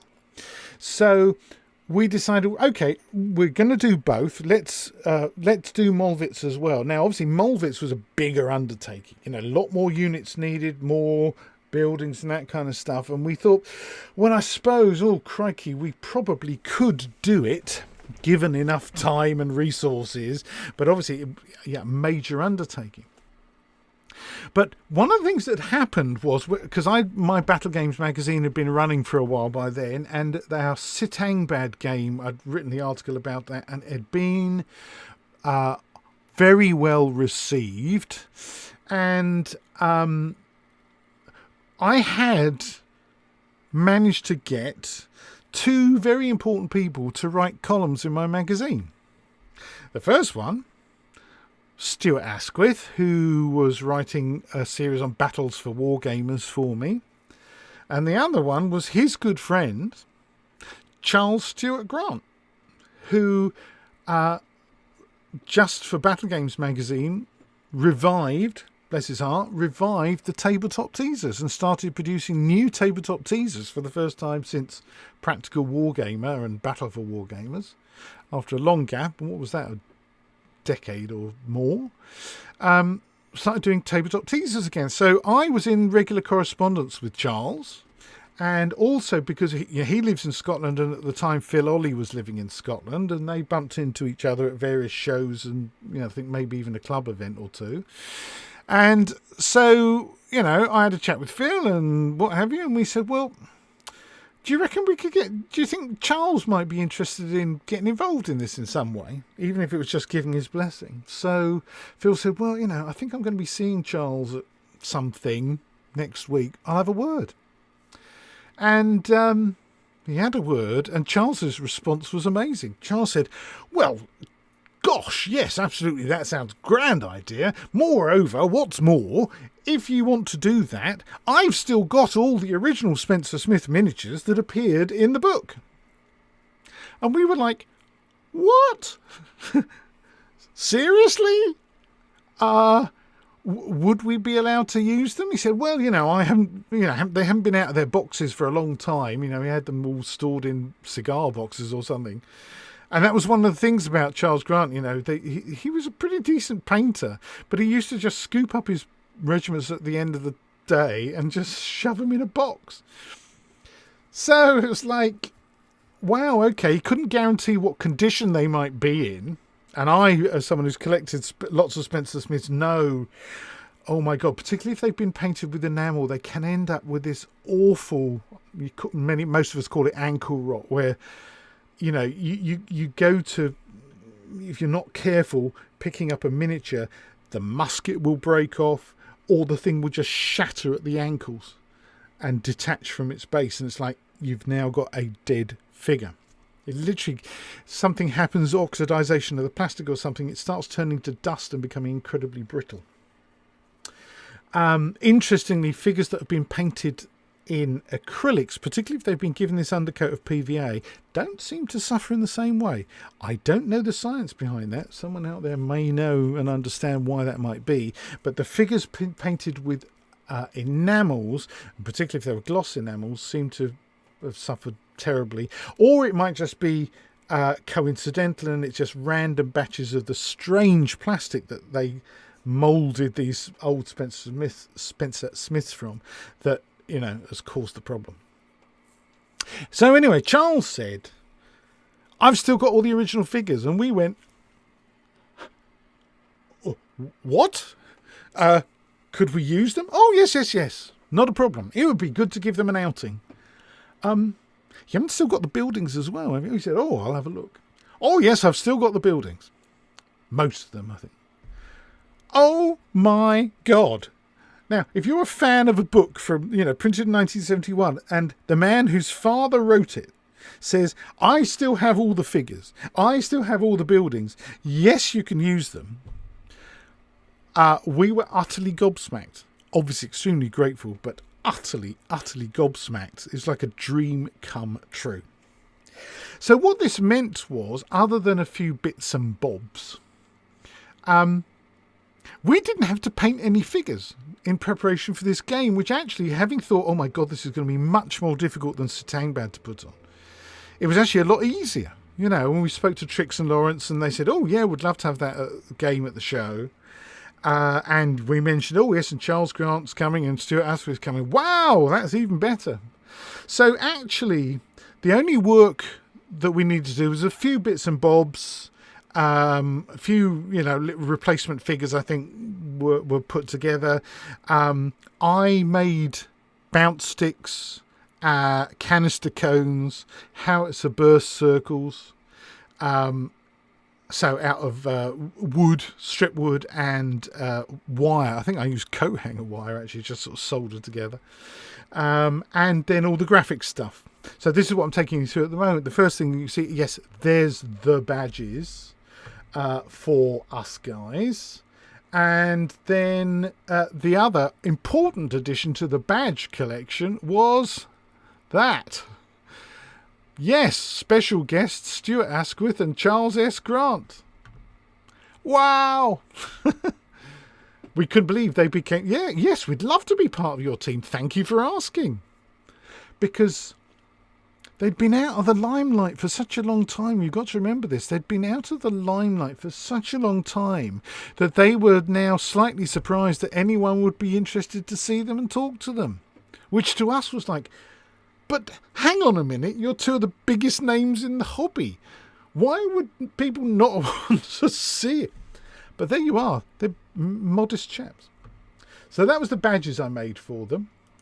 The header boards, of course, now look like that. With that same Egiziano and the colours matching the cover of the book. There it is. Hello. So that was the header boards. Then... Whoa, let's come back here. I did a flyer as well. And again, I'll post this online so you can read what we gave out. Me waxing lyrical about the war game and what it meant to us and so on and so forth. And then there's actually a copy of the rules from the war game that I'd collated from various sources. Now... let me have a look.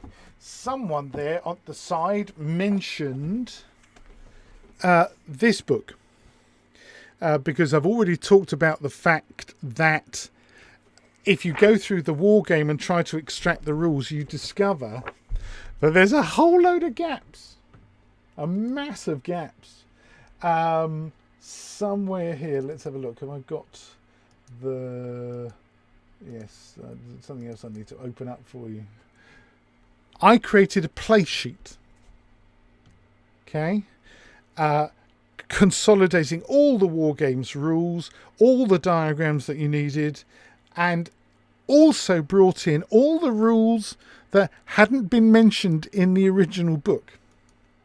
And all those as well ended up in Charles's next foray, which was the Wargame Companion, which is his way of saying, oh yes, terribly sorry. The fact is that almost as soon as the original book was published, the rules were out of date.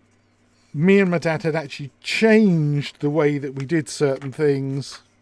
And so this book brings everything together in a way that makes it clear. It suddenly makes the rules make sense. All the little extra rules that we used were all brought into this. For this book, I actually did a lot of the photography. I did this photograph, which I still love, of all the regiments in Charles's army, all their standards. The flags of the Vereinigte Freistädte. Lovely. And of course, it was at this point I was like, oh my God, their uniform is sky blue. Oh my God, their uniform is brown, red, green.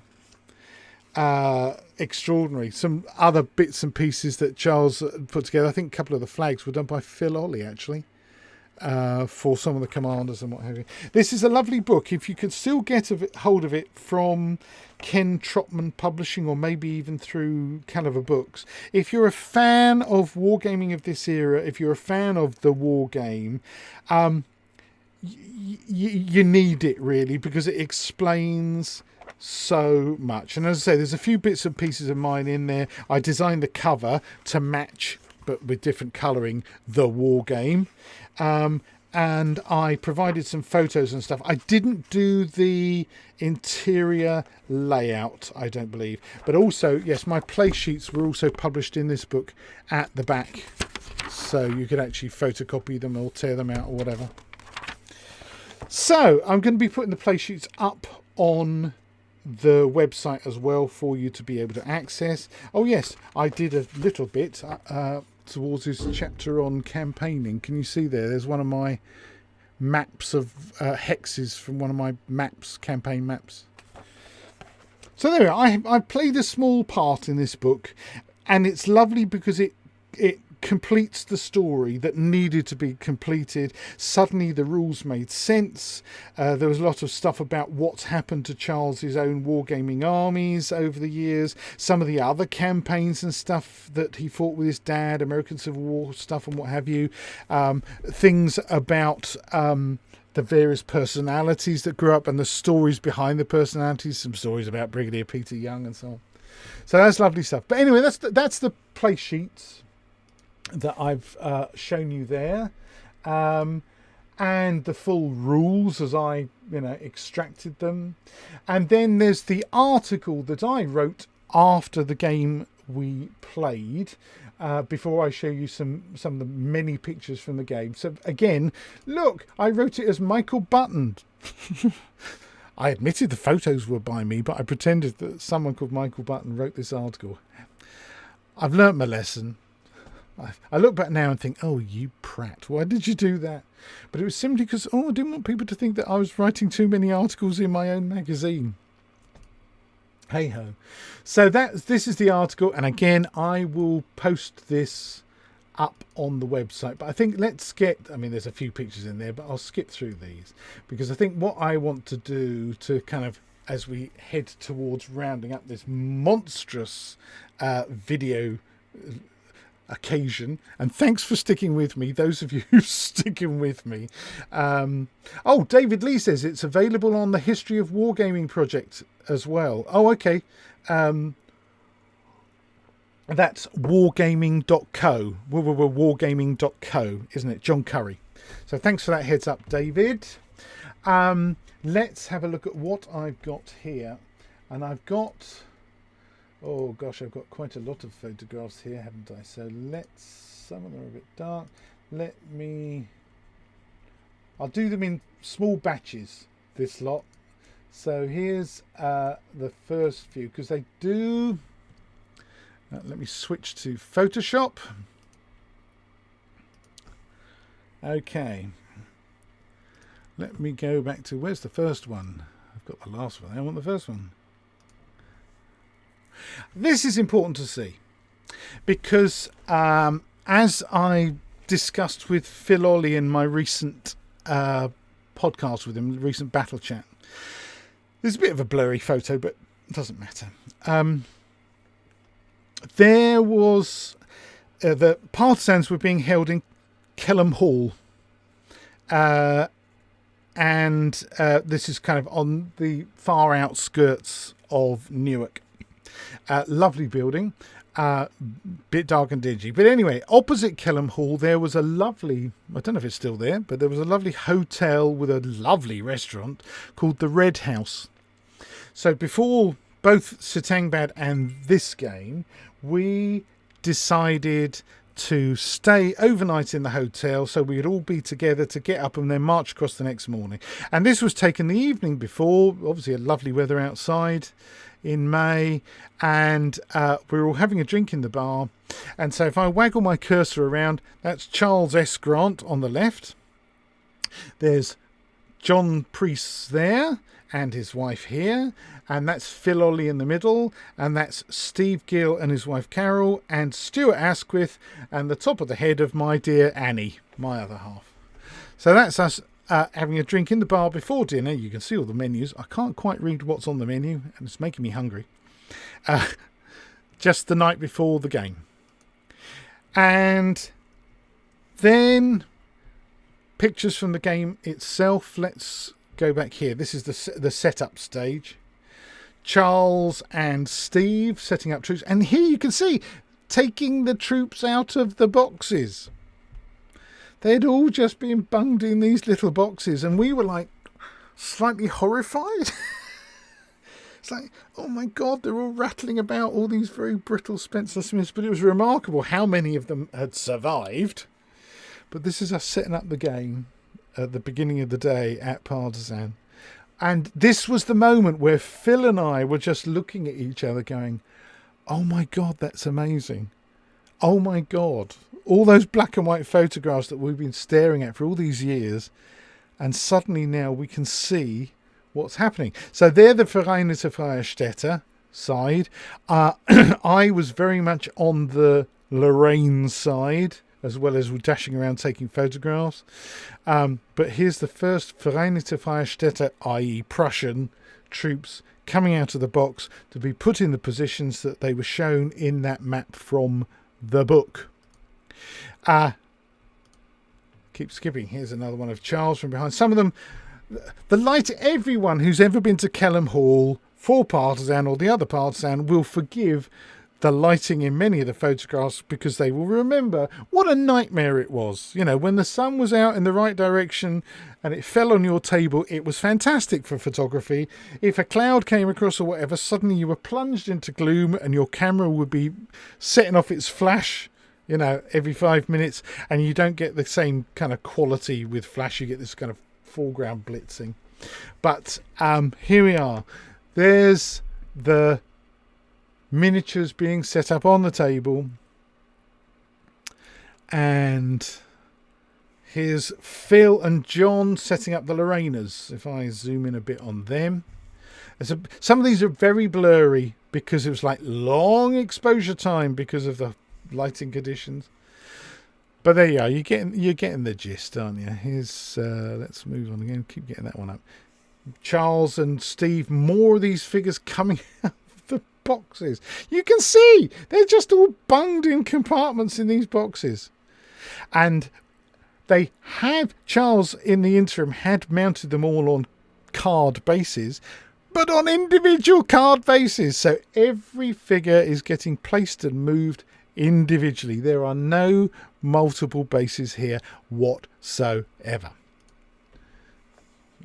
Slightly better shot. There's my bounce stick and howitzer not bounce stick, my canister cone and howitzer burst circle that I made, all shiny back then. Other games being set up in the background, but you can just see this is just the start. The sheer volume of troops. Here we are, a bit of a flash thing. This wonderful Lorraine / Austrian cavalry. You can see, you remember that incident from the book that we talked about. There's those cannon, and there's that nasty infantry that, in the book at least, did its damage. You can see down here in the foreground, actually, the buildings with these troops right next to them. You can see, because these were painted with enamels, quite simple style, but I think someone might mentioned earlier, I think that is Dover Church that's based on, or one of the others is. Maybe it's that one over in the background. But all this Austrian cavalry, all singly based. There's all those wonderful hussars. I love it. And here's the town of Gröningen with the Lorrainers rushing to defend it. Did we decide to set things up slightly later than in the book itself? Well, I think we were pretty accurate about, you know, where we place things. So, and this is this the Dillon or Bulkley regiment here, the Irish wild geese with the red coats on, of course, red coats, green facings. And there's those buildings, there's that scale thing. Look here, but they look fine. They just look strange effect, but they look kind of in keeping with what's on the table. So let's close those up and go a bit further. Let me grab a bunch more. So if I grab sort of like 8 to 10 at a time, hopefully we'll get through these fairly quickly. Here we come. While that's happening, I'll grab some more coffee.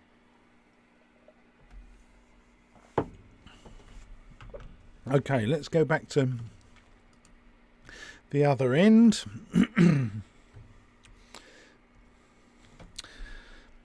See, this is where the atmosphere starts to build. The game's, you can just see this mass of Prussian troops heading towards Gröningen there. The Lorrainers coming around to defend it. I think we're pretty much all set up here.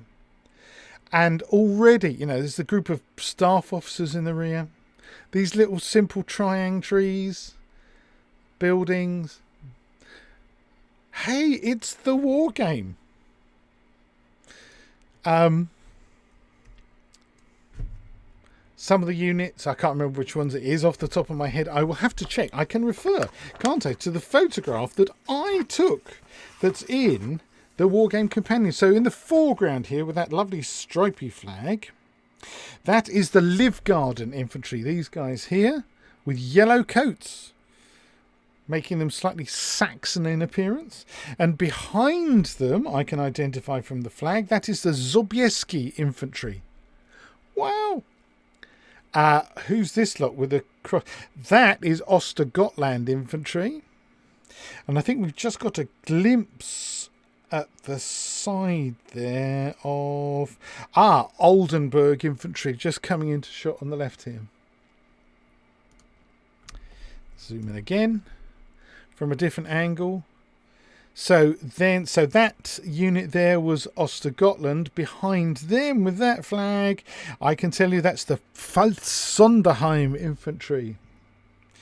And here at the front is the blue coats here. Let's have a look at that. Who are they with the yellow cross? Oh, that's not in the book. Shock, horror, probe, scandal. So off the top of my head, I can't tell you who that is. That's terrible.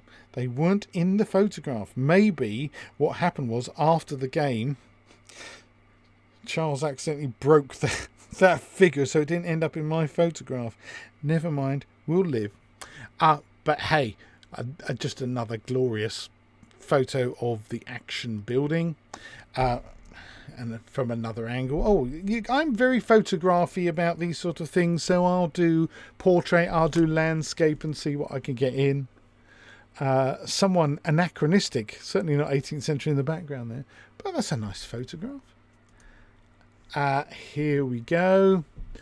A peek from over the church, just looking across. That's my other half, Anne, in the far distance there at the end of the table. View from behind, heading towards Charles's trousers. That's one of those war games hazards, isn't it? You take pictures of games in progress and it's like, yeah, it's only after you've taken the photograph you think, I just wish I'd asked Charles to move a little bit. Let me fit this in. There's Charles next to Phil. Both looking down and going, oh my God, this is amazing. There's the handouts I protect. There's my Battle Games dice box. Lots of dice for the war game rules. And this is a nice shot where they're echoing each other's body language and they both decided to scratch their head at exactly the same moment. Exactly the same moment. That's rather lovely. Here's those infantry defending Gröningen. Now, yeah, you could say that regiment bears a striking resemblance to my own Regiment von Eintopf, but I can tell you that is purely coincidence. That is purely coincidence. But it's kind of nice that my Regiment von Eintopf looks similar to them. My flag's better. These are sort of Frenchy looking flags. Some of them are quite boring, really. But there's those buildings. Again, I draw your attention, ladies and gentlemen, to those wonderful balsa wood buildings and how right they look. I mean, he's painted them plain white and then he's got a pen or something and just gone in and indicated bits of brickwork. Very simple, paint, brown window frame, silver glass, no messing about. And yet, you could go to an awful lot more time and effort, but at the end of the day, he's created functional war games buildings. He wasn't too concerned about winning architecture awards. They're just lovely functional war games buildings. All right, I'm going to rattle down here. What's that? David saying he'll spend as much of his disposable income as his wife will let him get away with. Nice little chat going on over there. Yes, Wargamers willpower. That's an oxymoron, isn't it? Let's have a look at some more pictures. I'll grab a bunch more here and get these open. Another swig of coffee. We're getting there, folks. We are getting there. But there's quite a few pictures I'd like to show you, and it's just taking a little while. So, there's the team. I'll zoom in again a bit there. On the left, Phil Ollie. Phil's looking a lot more trim these days. John Priest. Haven't seen John in ages, sadly. Me, doing a mad blink grin over the back. Stuart Asquith. Charles Grant. Steve Gill. Steve looking quite cool.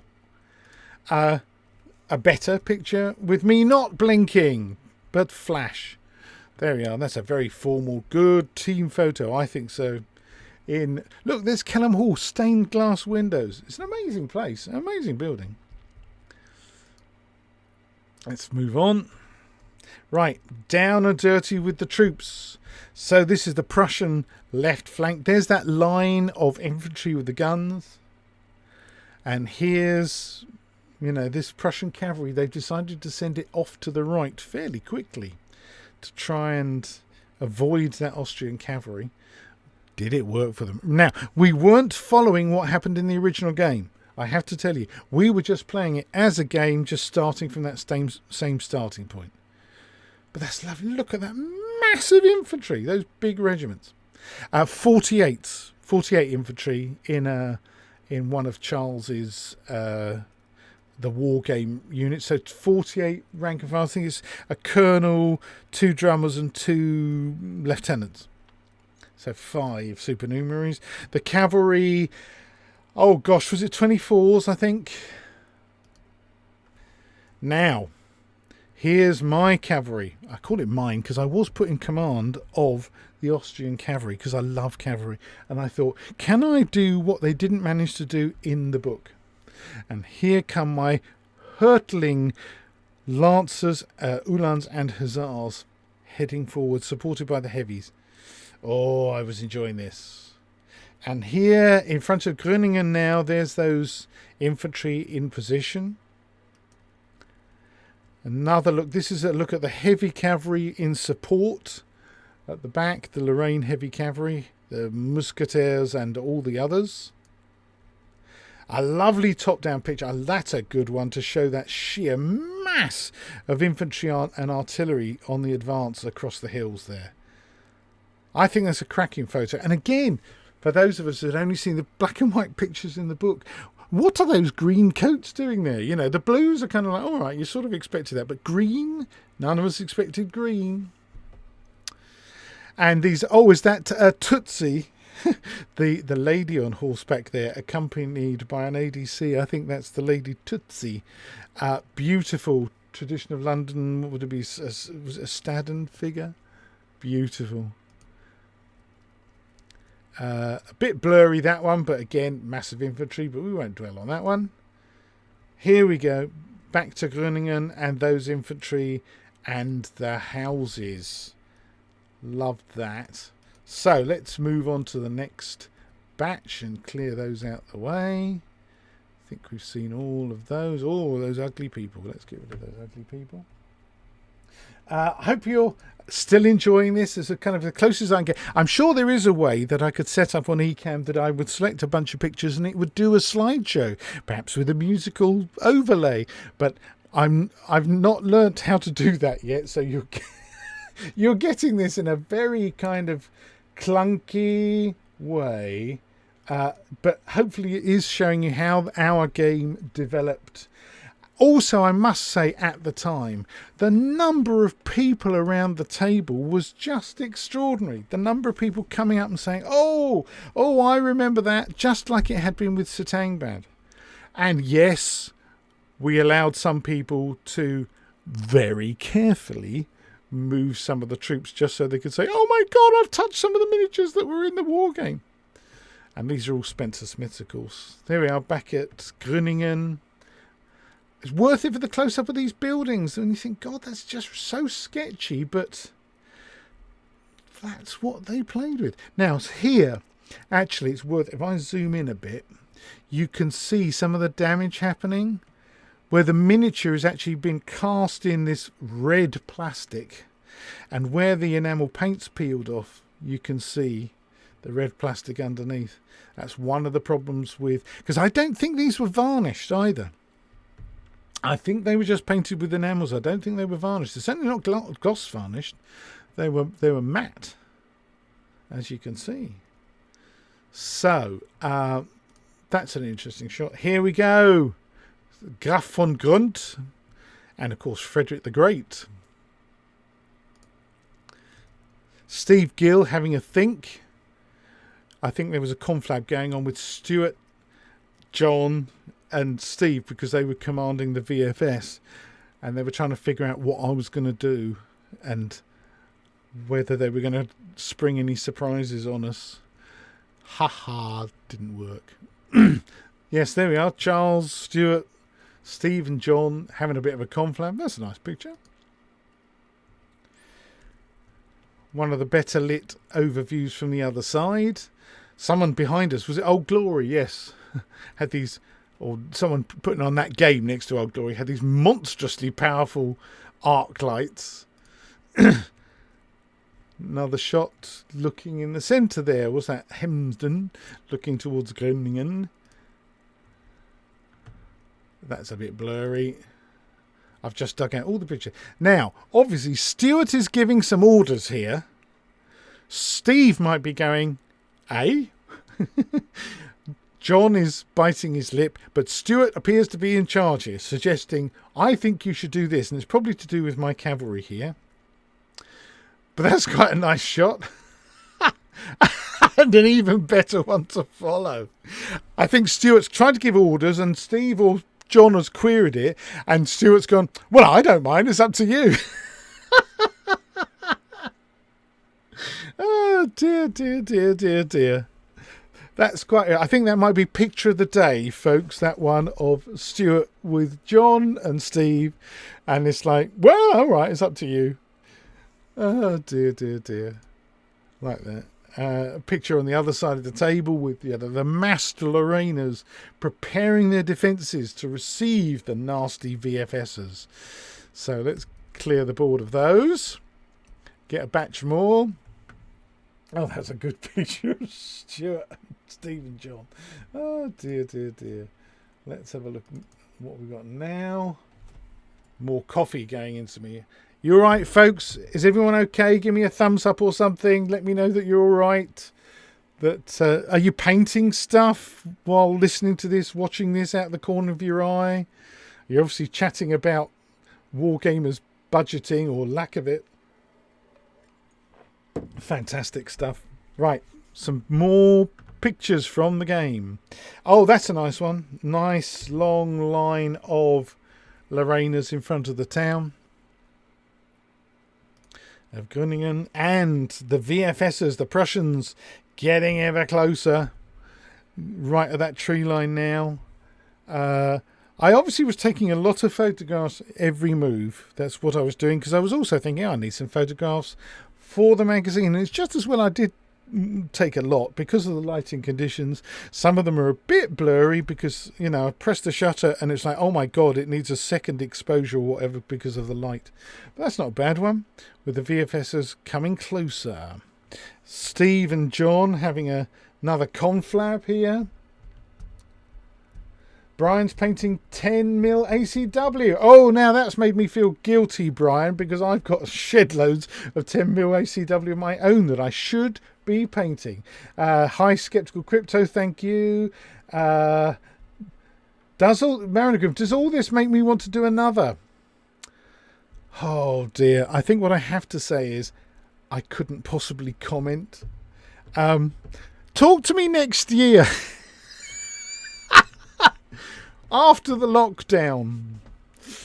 Of course, one of the problems we've got is that Charles Grant has sold off his collection of Spencer Smiths. He's replaced all his Spencer Smiths now with Krantara and Fife and Drum and what do we call it?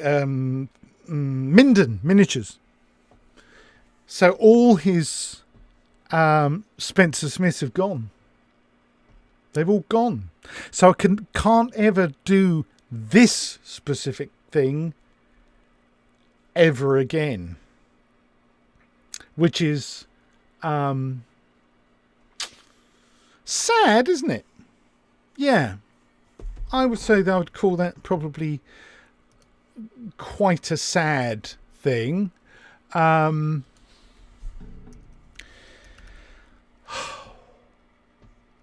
Yeah, Paul. I mean, that's a moot point. I tell you what, folks.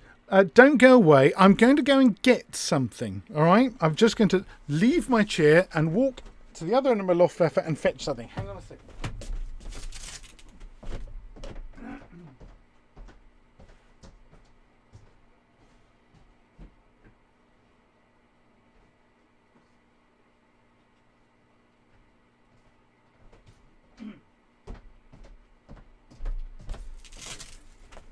I'm back.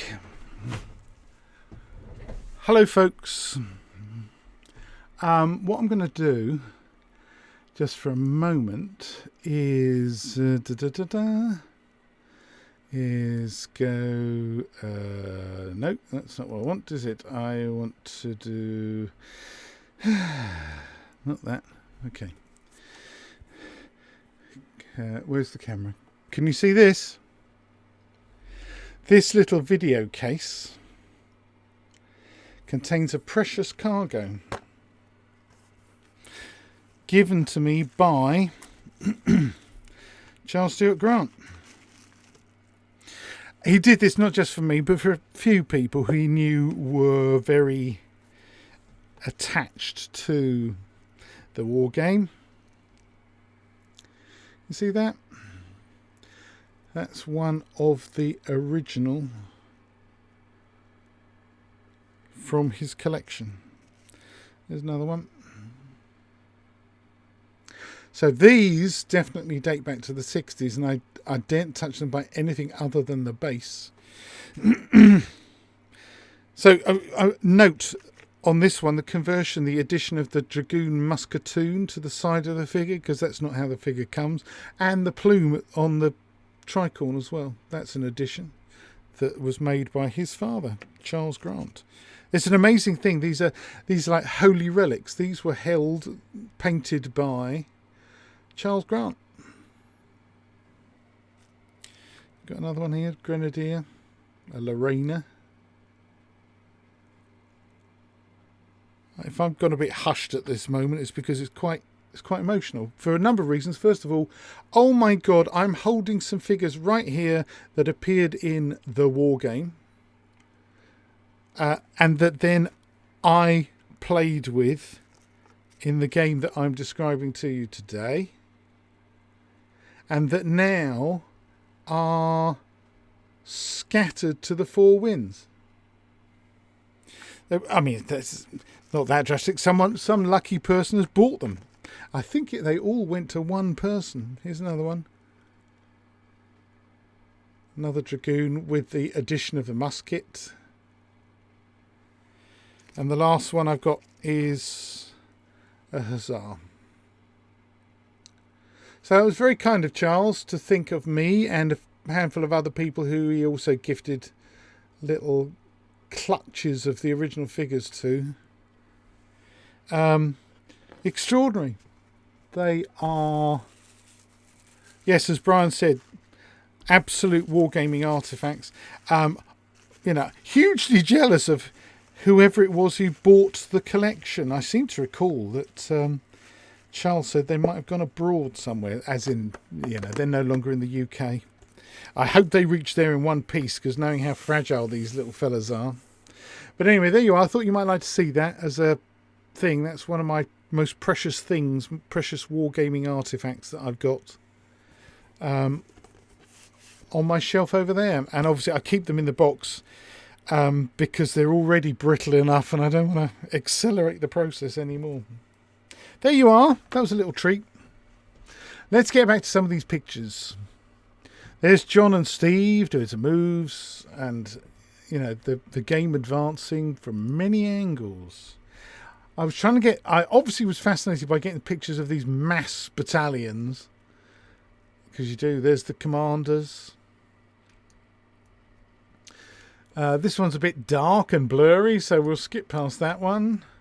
That's dark and blurry, but you can see my cavalry coming for the guns.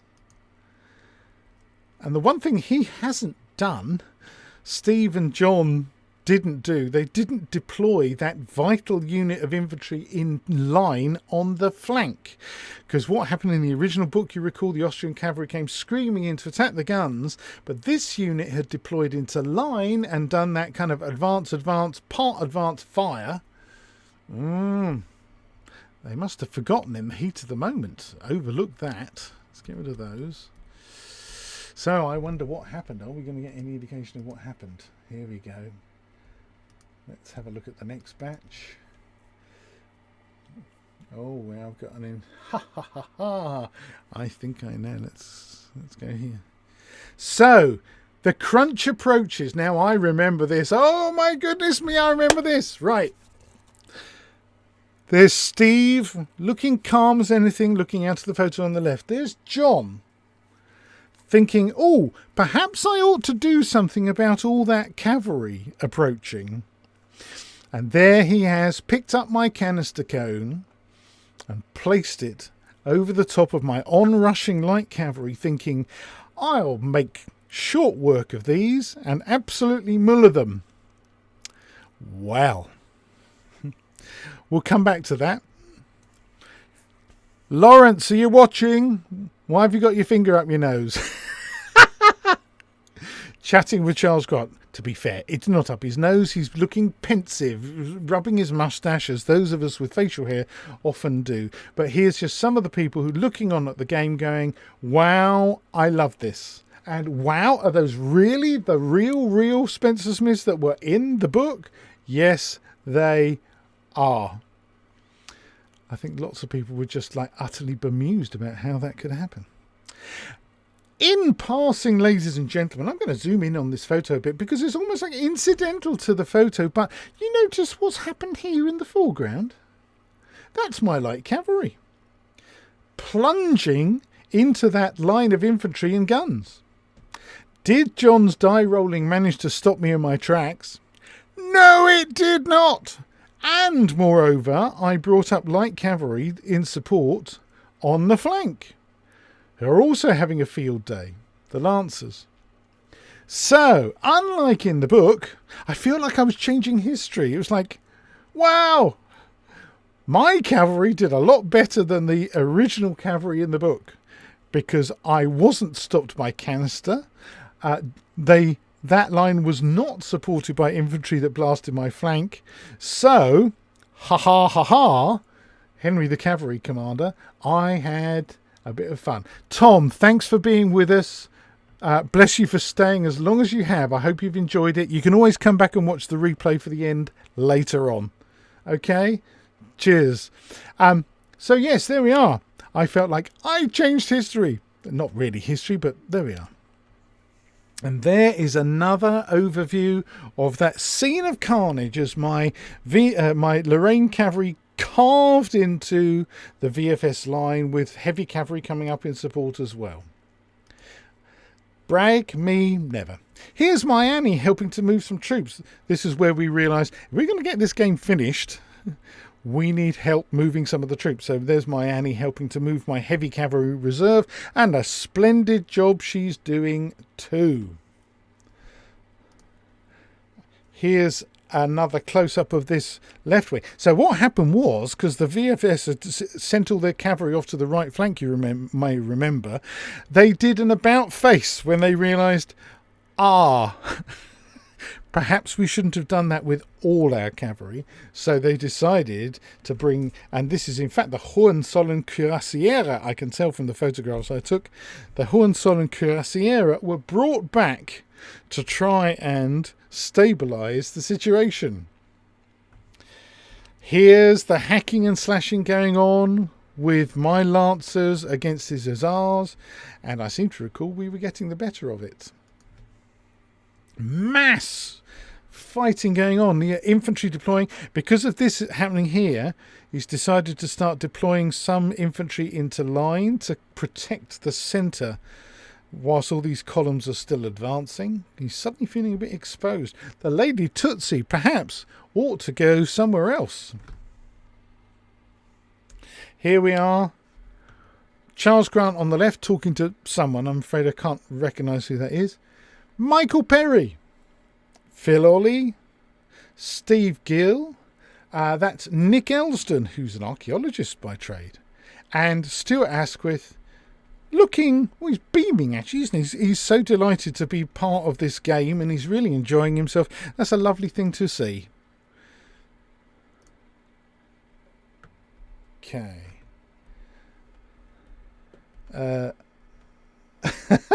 Ian saying it's time to settle down for a binge read of the entire Battle Games collection. And Mike, you're welcome. This is me. I've lost weight since then. Thank goodness. Goodness me, I look like some sort of bulbous thing. Me and Steve discussing one of the finer points of the rules. I imagine. I don't quite know. Lovely guy, Steve. Now, I can tell you what happened. My hussars captured the colours of the Schaumburger Lippe infantry. Ta-da! That was my trophy from the game. The colours of the Schaumburg Lippe infantry of the VFS. Green coats. Who knew? So that was a glorious moment. You know, it was a demo game. We were showing, you know, it was a display/demo game. But we were also playing the game to try and show people how it worked. And we had a huge amount of fun. And it was a glorious moment for me because, hey, my hussars captured the colours. Absolutely loved it. So let me get rid of those. We're coming to the close, ladies and gentlemen. So thanks for sticking with me. Got 2 or 3 more batches to go. I'll get through them as swiftly as I can. Meanwhile, drinking even more coffee. It's the last of me coffee, but I have got another hot drink to show. Right, let me just check. I've got the right one. Yeah, okay, so another, this is a bit blurry with the people because they were moving in the bad light, but there's Stuart having a chat over the back. Loads of people going, sorry, are you Stuart Asquith? And Stuart looking down at his badge and pointing and going, yes, apparently. And it's like, oh my God, because it's the first time Stuart had been seen in public for a decade or more. You can see the action developing here. The Lorrainers are doing all right, but there's that massive VFS soldiery starting to deploy into line. And this lead unit at the foot of the hill, it's getting tense. It's getting tense. But my cavalry on the right, they're doing okay. A look along the line from the Lorrainers side, from the Lorrainers' right flank. And you can see this, you know, imminent crunch approaching. Meanwhile, on the other side, my hussars having a field day hacking their way through the infantry, and meanwhile this cavalry melee between their hussars and my lancers carrying on, you know, because there was melees could carry on for 2 or 3 turns or something in the grant rules before the cavalry then had to retire to sort of refresh themselves. But yes, his infantry not getting the best of it. His guns getting hacked to pieces as well, unable to fire because I'm in amongst the gunners. I loved it. And here's that other cavalry melee with the lancers and the hussars. On and on it goes. Now you see my hussars have crept round the flank of the infantry, so they've impacted the front, destroyed so many and reduced that infantry unit so much, I'm folding it up from the flank. And this unit's just standing here, useless, doing nothing. I couldn't possibly comment. I wasn't commanding that side. I was just having fun on the other side. Now we can see Hohenzollern and Cuirassier are deciding perhaps it's time we intervened in that cavalry melee, so they're starting to come forward. And here from the side now, well, there you go. that infantry unit has been reduced almost to half. I mean, both sides again getting close to 50%, I would say, but it's, considering I'm just light cavalry, I was so happy, and his gunners getting hacked to pieces as well. Meanwhile, his right flank, however, is looking much more powerful as it approaches the town, and he's managed to get a battery unlimbered in the centre here, which is, whoa, nasty, nasty. Big guns, don't like those. I'm not sure what's this showing. This is showing not a great deal. Let's skip that one, folks. Here we are, looking from the other VFS flank, where you can see these columns of infantry, and these, more importantly, these units now that are deploying into line, because they're starting to feel threatened by all this other stuff. You know, it was supposed to be the VFS doing all the attacking, but they're starting to look a bit defensive, don't you think? I couldn't possibly comment. Here's more of those wonderful VFS units. Can I identify any of them? Who's this with the orange corners? Oh, that's the Löwenstein Earls Grenadiers. And this one here with the green, the heart in the centre, that's the Pfalz Sonderheim Infantry. And behind them with that lovely looking flag, who's that? That's the Kniphausen Grenadiers. If you've read the war game, these are very, you know, these resonate, these names, don't they? Over there with the stripy flag, that's the Butruski Infantry. And, well, we've already discussed the unit I've mullered. So, there we go. Action all happening, but it's all happening in the wrong place. The VFS are stunned, rocked back on their heels, because the Lorrainers are supposed to be the ones running away, but I wasn't having any of that. No, I wasn't just going to do a walkthrough of what had happened in the book. It's like, hey, it's a game, guys, we're playing this and we're having fun. And it was. I mean, the reaction we were getting from the people coming past was wonderful. A slightly blurry look, but what you can see here, coming into shot here in the corner, who's that? That's the Sobieski Infantry, just reaching the first contour, and of course it's half speed when you cross the contour in the Grant rules. So obviously they've got this problem that all horse and musket wargamers have, is how long do I stay in column before deploying into line, and do I use up my first volley just to feel better, or do I wait and stay disciplined? But look at all these Lorrainers in line. Hey, we're here, ready and waiting for you. Here's the follow-up units behind Sobieski. Not making as much rapid progress as they would help. Here's a nice little look. There we are, there's the Lorrainers and the buildings. Hello, we're waiting for you. And that's one with slightly better light, but still blurry. Here is... ah, yes, this is Commanders. Just showing some of the Staden figures. They're lovely figures. Right, this is quite a nice oblique shot, because now on the right flank, you can see... oh, is that VFS infantry running away? Is that my light cavalry hacking his limber riders to pieces now? Is that his light cavalry running away? Now, what it is that's exactly as I've described. You can see over here, my lancers and his hussars have exhausted each other in melee, and so both have now got orders to fall back, to recover. It probably looks like they've hit half strength as well, which means that they're going to head home, but in a disciplined, civilised way.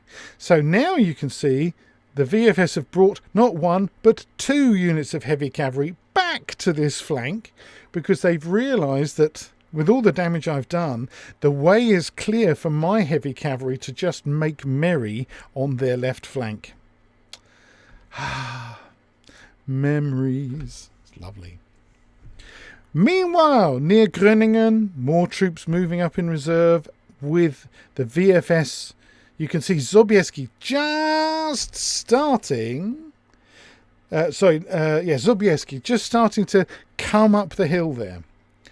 And no doubt they were holding their breath, and I think we were holding our breath to deliver our first volley at close range and just blast the head off those columns.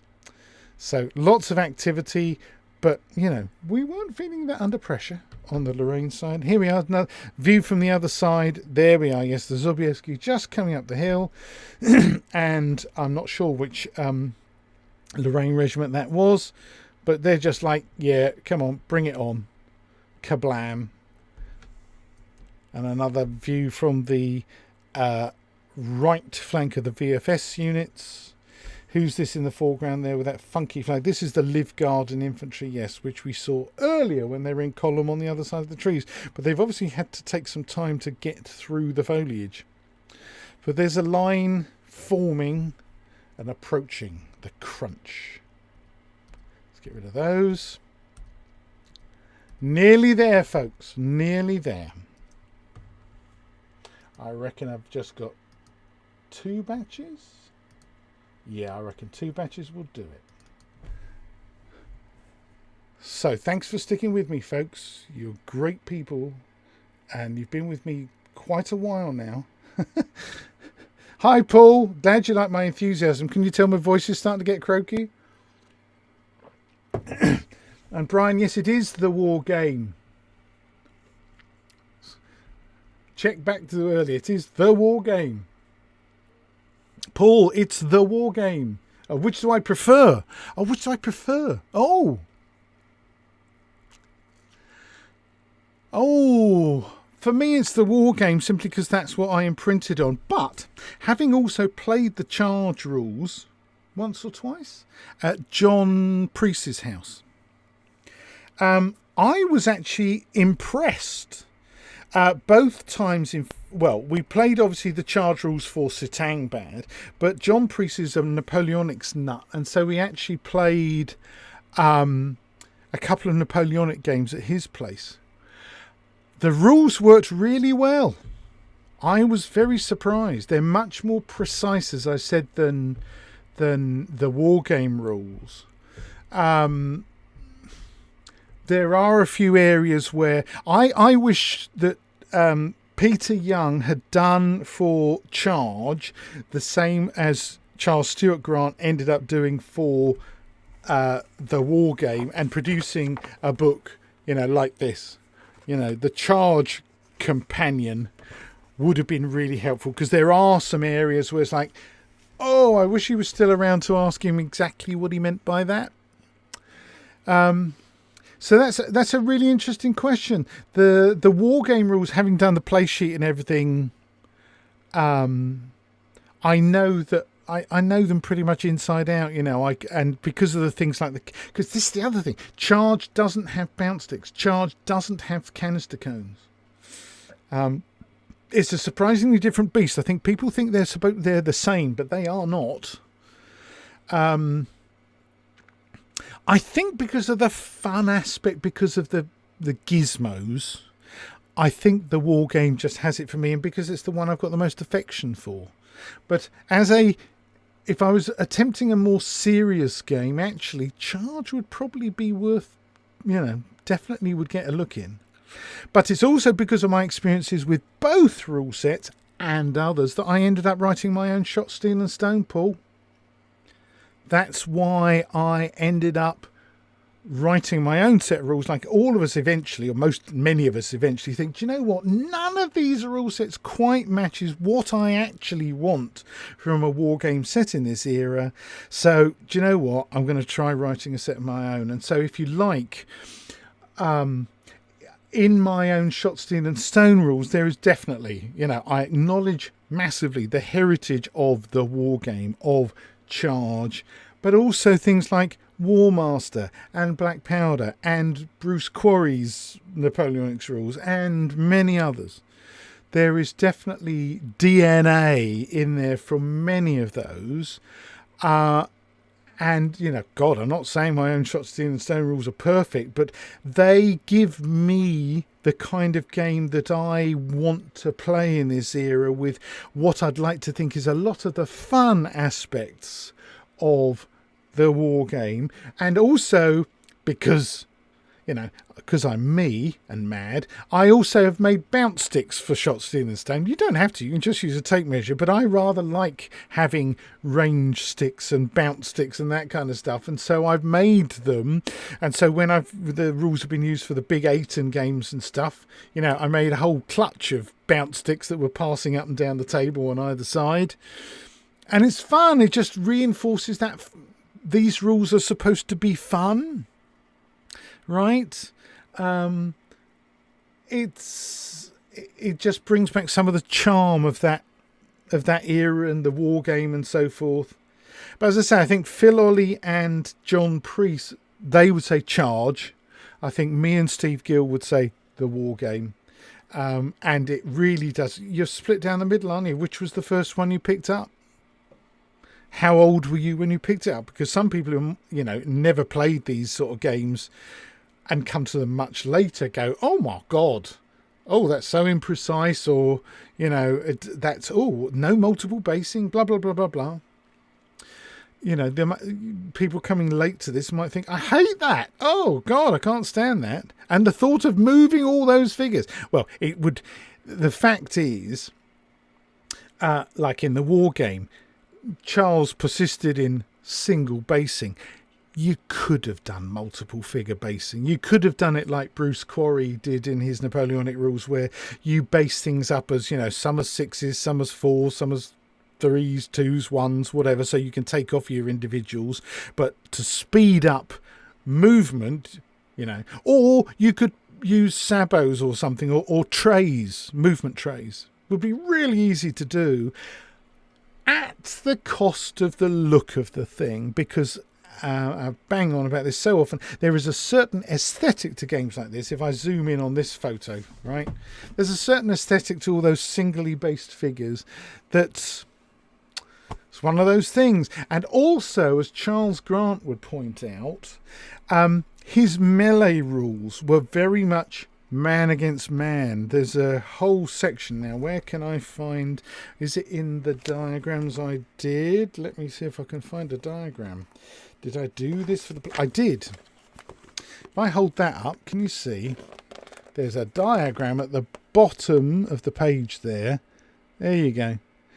Where in the book he goes into some detail about, a melee, like a column attacking a line. It's like a pat of butter squishing up against the side of a piece of bread or something. I can't remember the exact analogy was, but the way that the figures moved out from the centre to the sides and squished up against the opposition.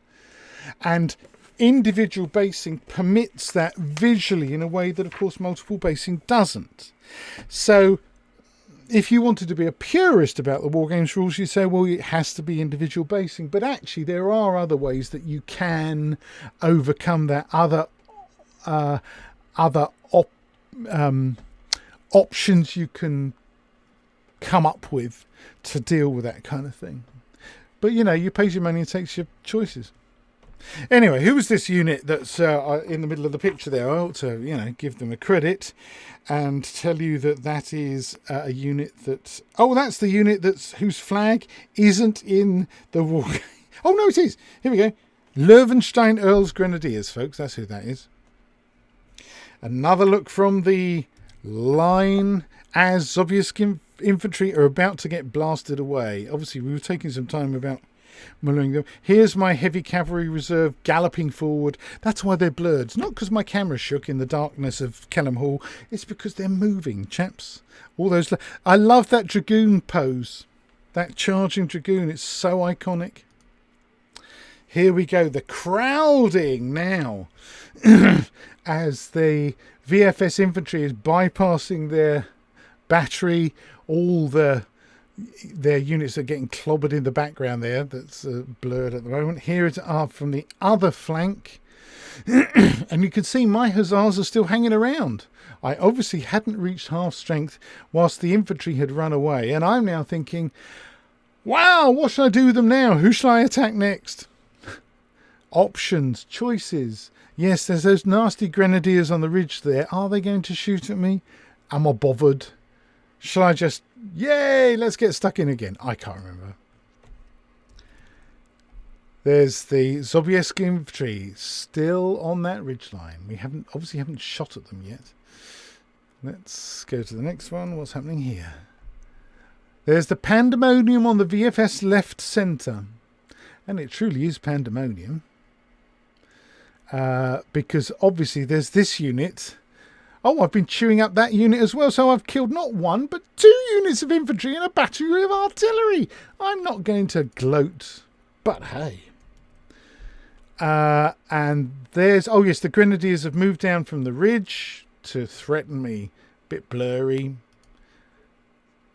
And Sobieski infantry again. Right, well, I think we're coming up to our last batch of things. I think we were coming to the end of the day at Partizan.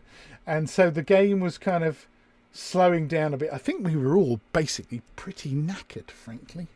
So let's open this last batch from Mollwitz. So you haven't got long to put up with me, folks. I'm nearly there. A shot from behind those troops advancing through the woods.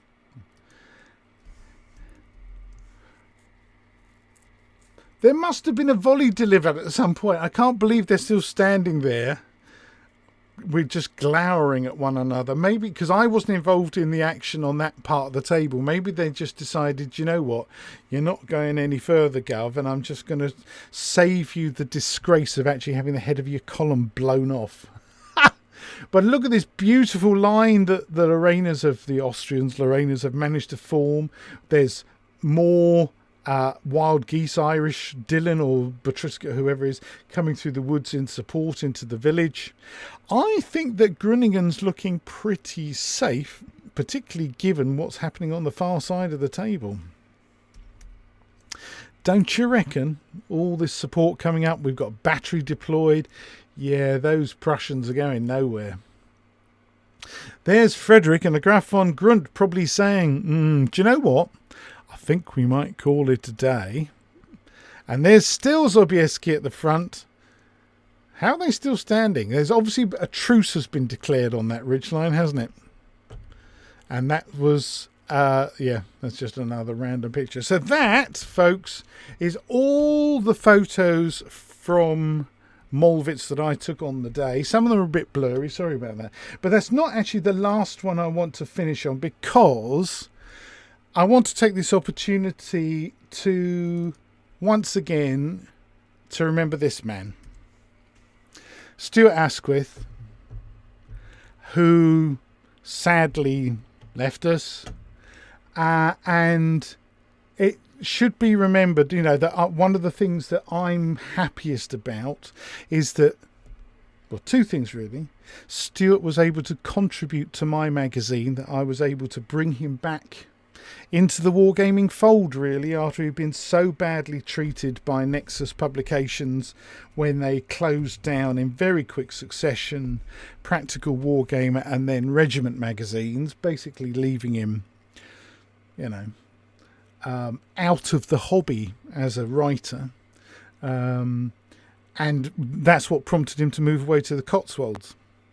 So there was that, being able to, you know, let him have a run doing a column and some reviews and stuff for Battle Games magazine.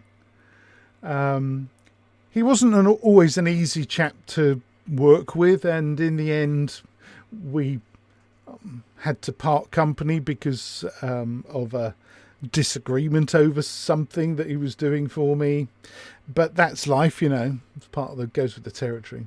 But I'm really grateful for the time he was contributing to the magazine, and I know that he was delighted to be able to do so. And secondly, the fact that we were able to get him and his mate Charles, because they were best mates, involved in the recreation of Mollwitz from the war game, which was iconic in so many ways, but also you could just tell on the day meant so much to him and to Charles, because it's also something that they were able to do together for the first time in ages, and it meant so much to so many of the people who came to see the game on the day. So thanks to Stuart, rest in peace. Thanks also to Charles, who's still with us, thank goodness, Charles Stewart Grant, for that amazing gesture of loaning us all those amazing Spencer Smiths, original Spencer Smiths, that have now, headed off to someone else's collection. But it was one of those once-in-a-lifetime opportunities that will never come again. And so I count myself as extremely fortunate to have been able to take part and help organise that. So, folks, thank you so much for sticking with me. We've been going for... How long have we been going? I've lost track. Quite a long time. So I hope you managed to get lots of miniatures painted and lots done, and that you've enjoyed this journey through the organisation and staging of the 2 games of Satang Bad and Mollvitz, and that you found something of interest along the way. Perhaps some of you seeing stuff about these books and battles for the first time, some of you maybe not, just rekindling some old memories. But thanks hugely for watching, and as I said, I'm going to all the PDF stuff that I produced that's going to be potentially useful, the reading material, force lists, that kind of stuff, I'm going to post on the Battle Games website, and I will post those links later today and announce them via the Partizan in the Cloud website and on my Twitter at Battle Games feed, and via the Battle Games Facebook page, and anywhere else I can think of. All right, and there'll be free downloads. You can just get hold of them, and who knows, maybe you'll end up restaging Satang Bad or Mollwitz yourself. Thanks ever so much, folks, for watching. Take care, stay safe in the current environment, and I'll see you around soon.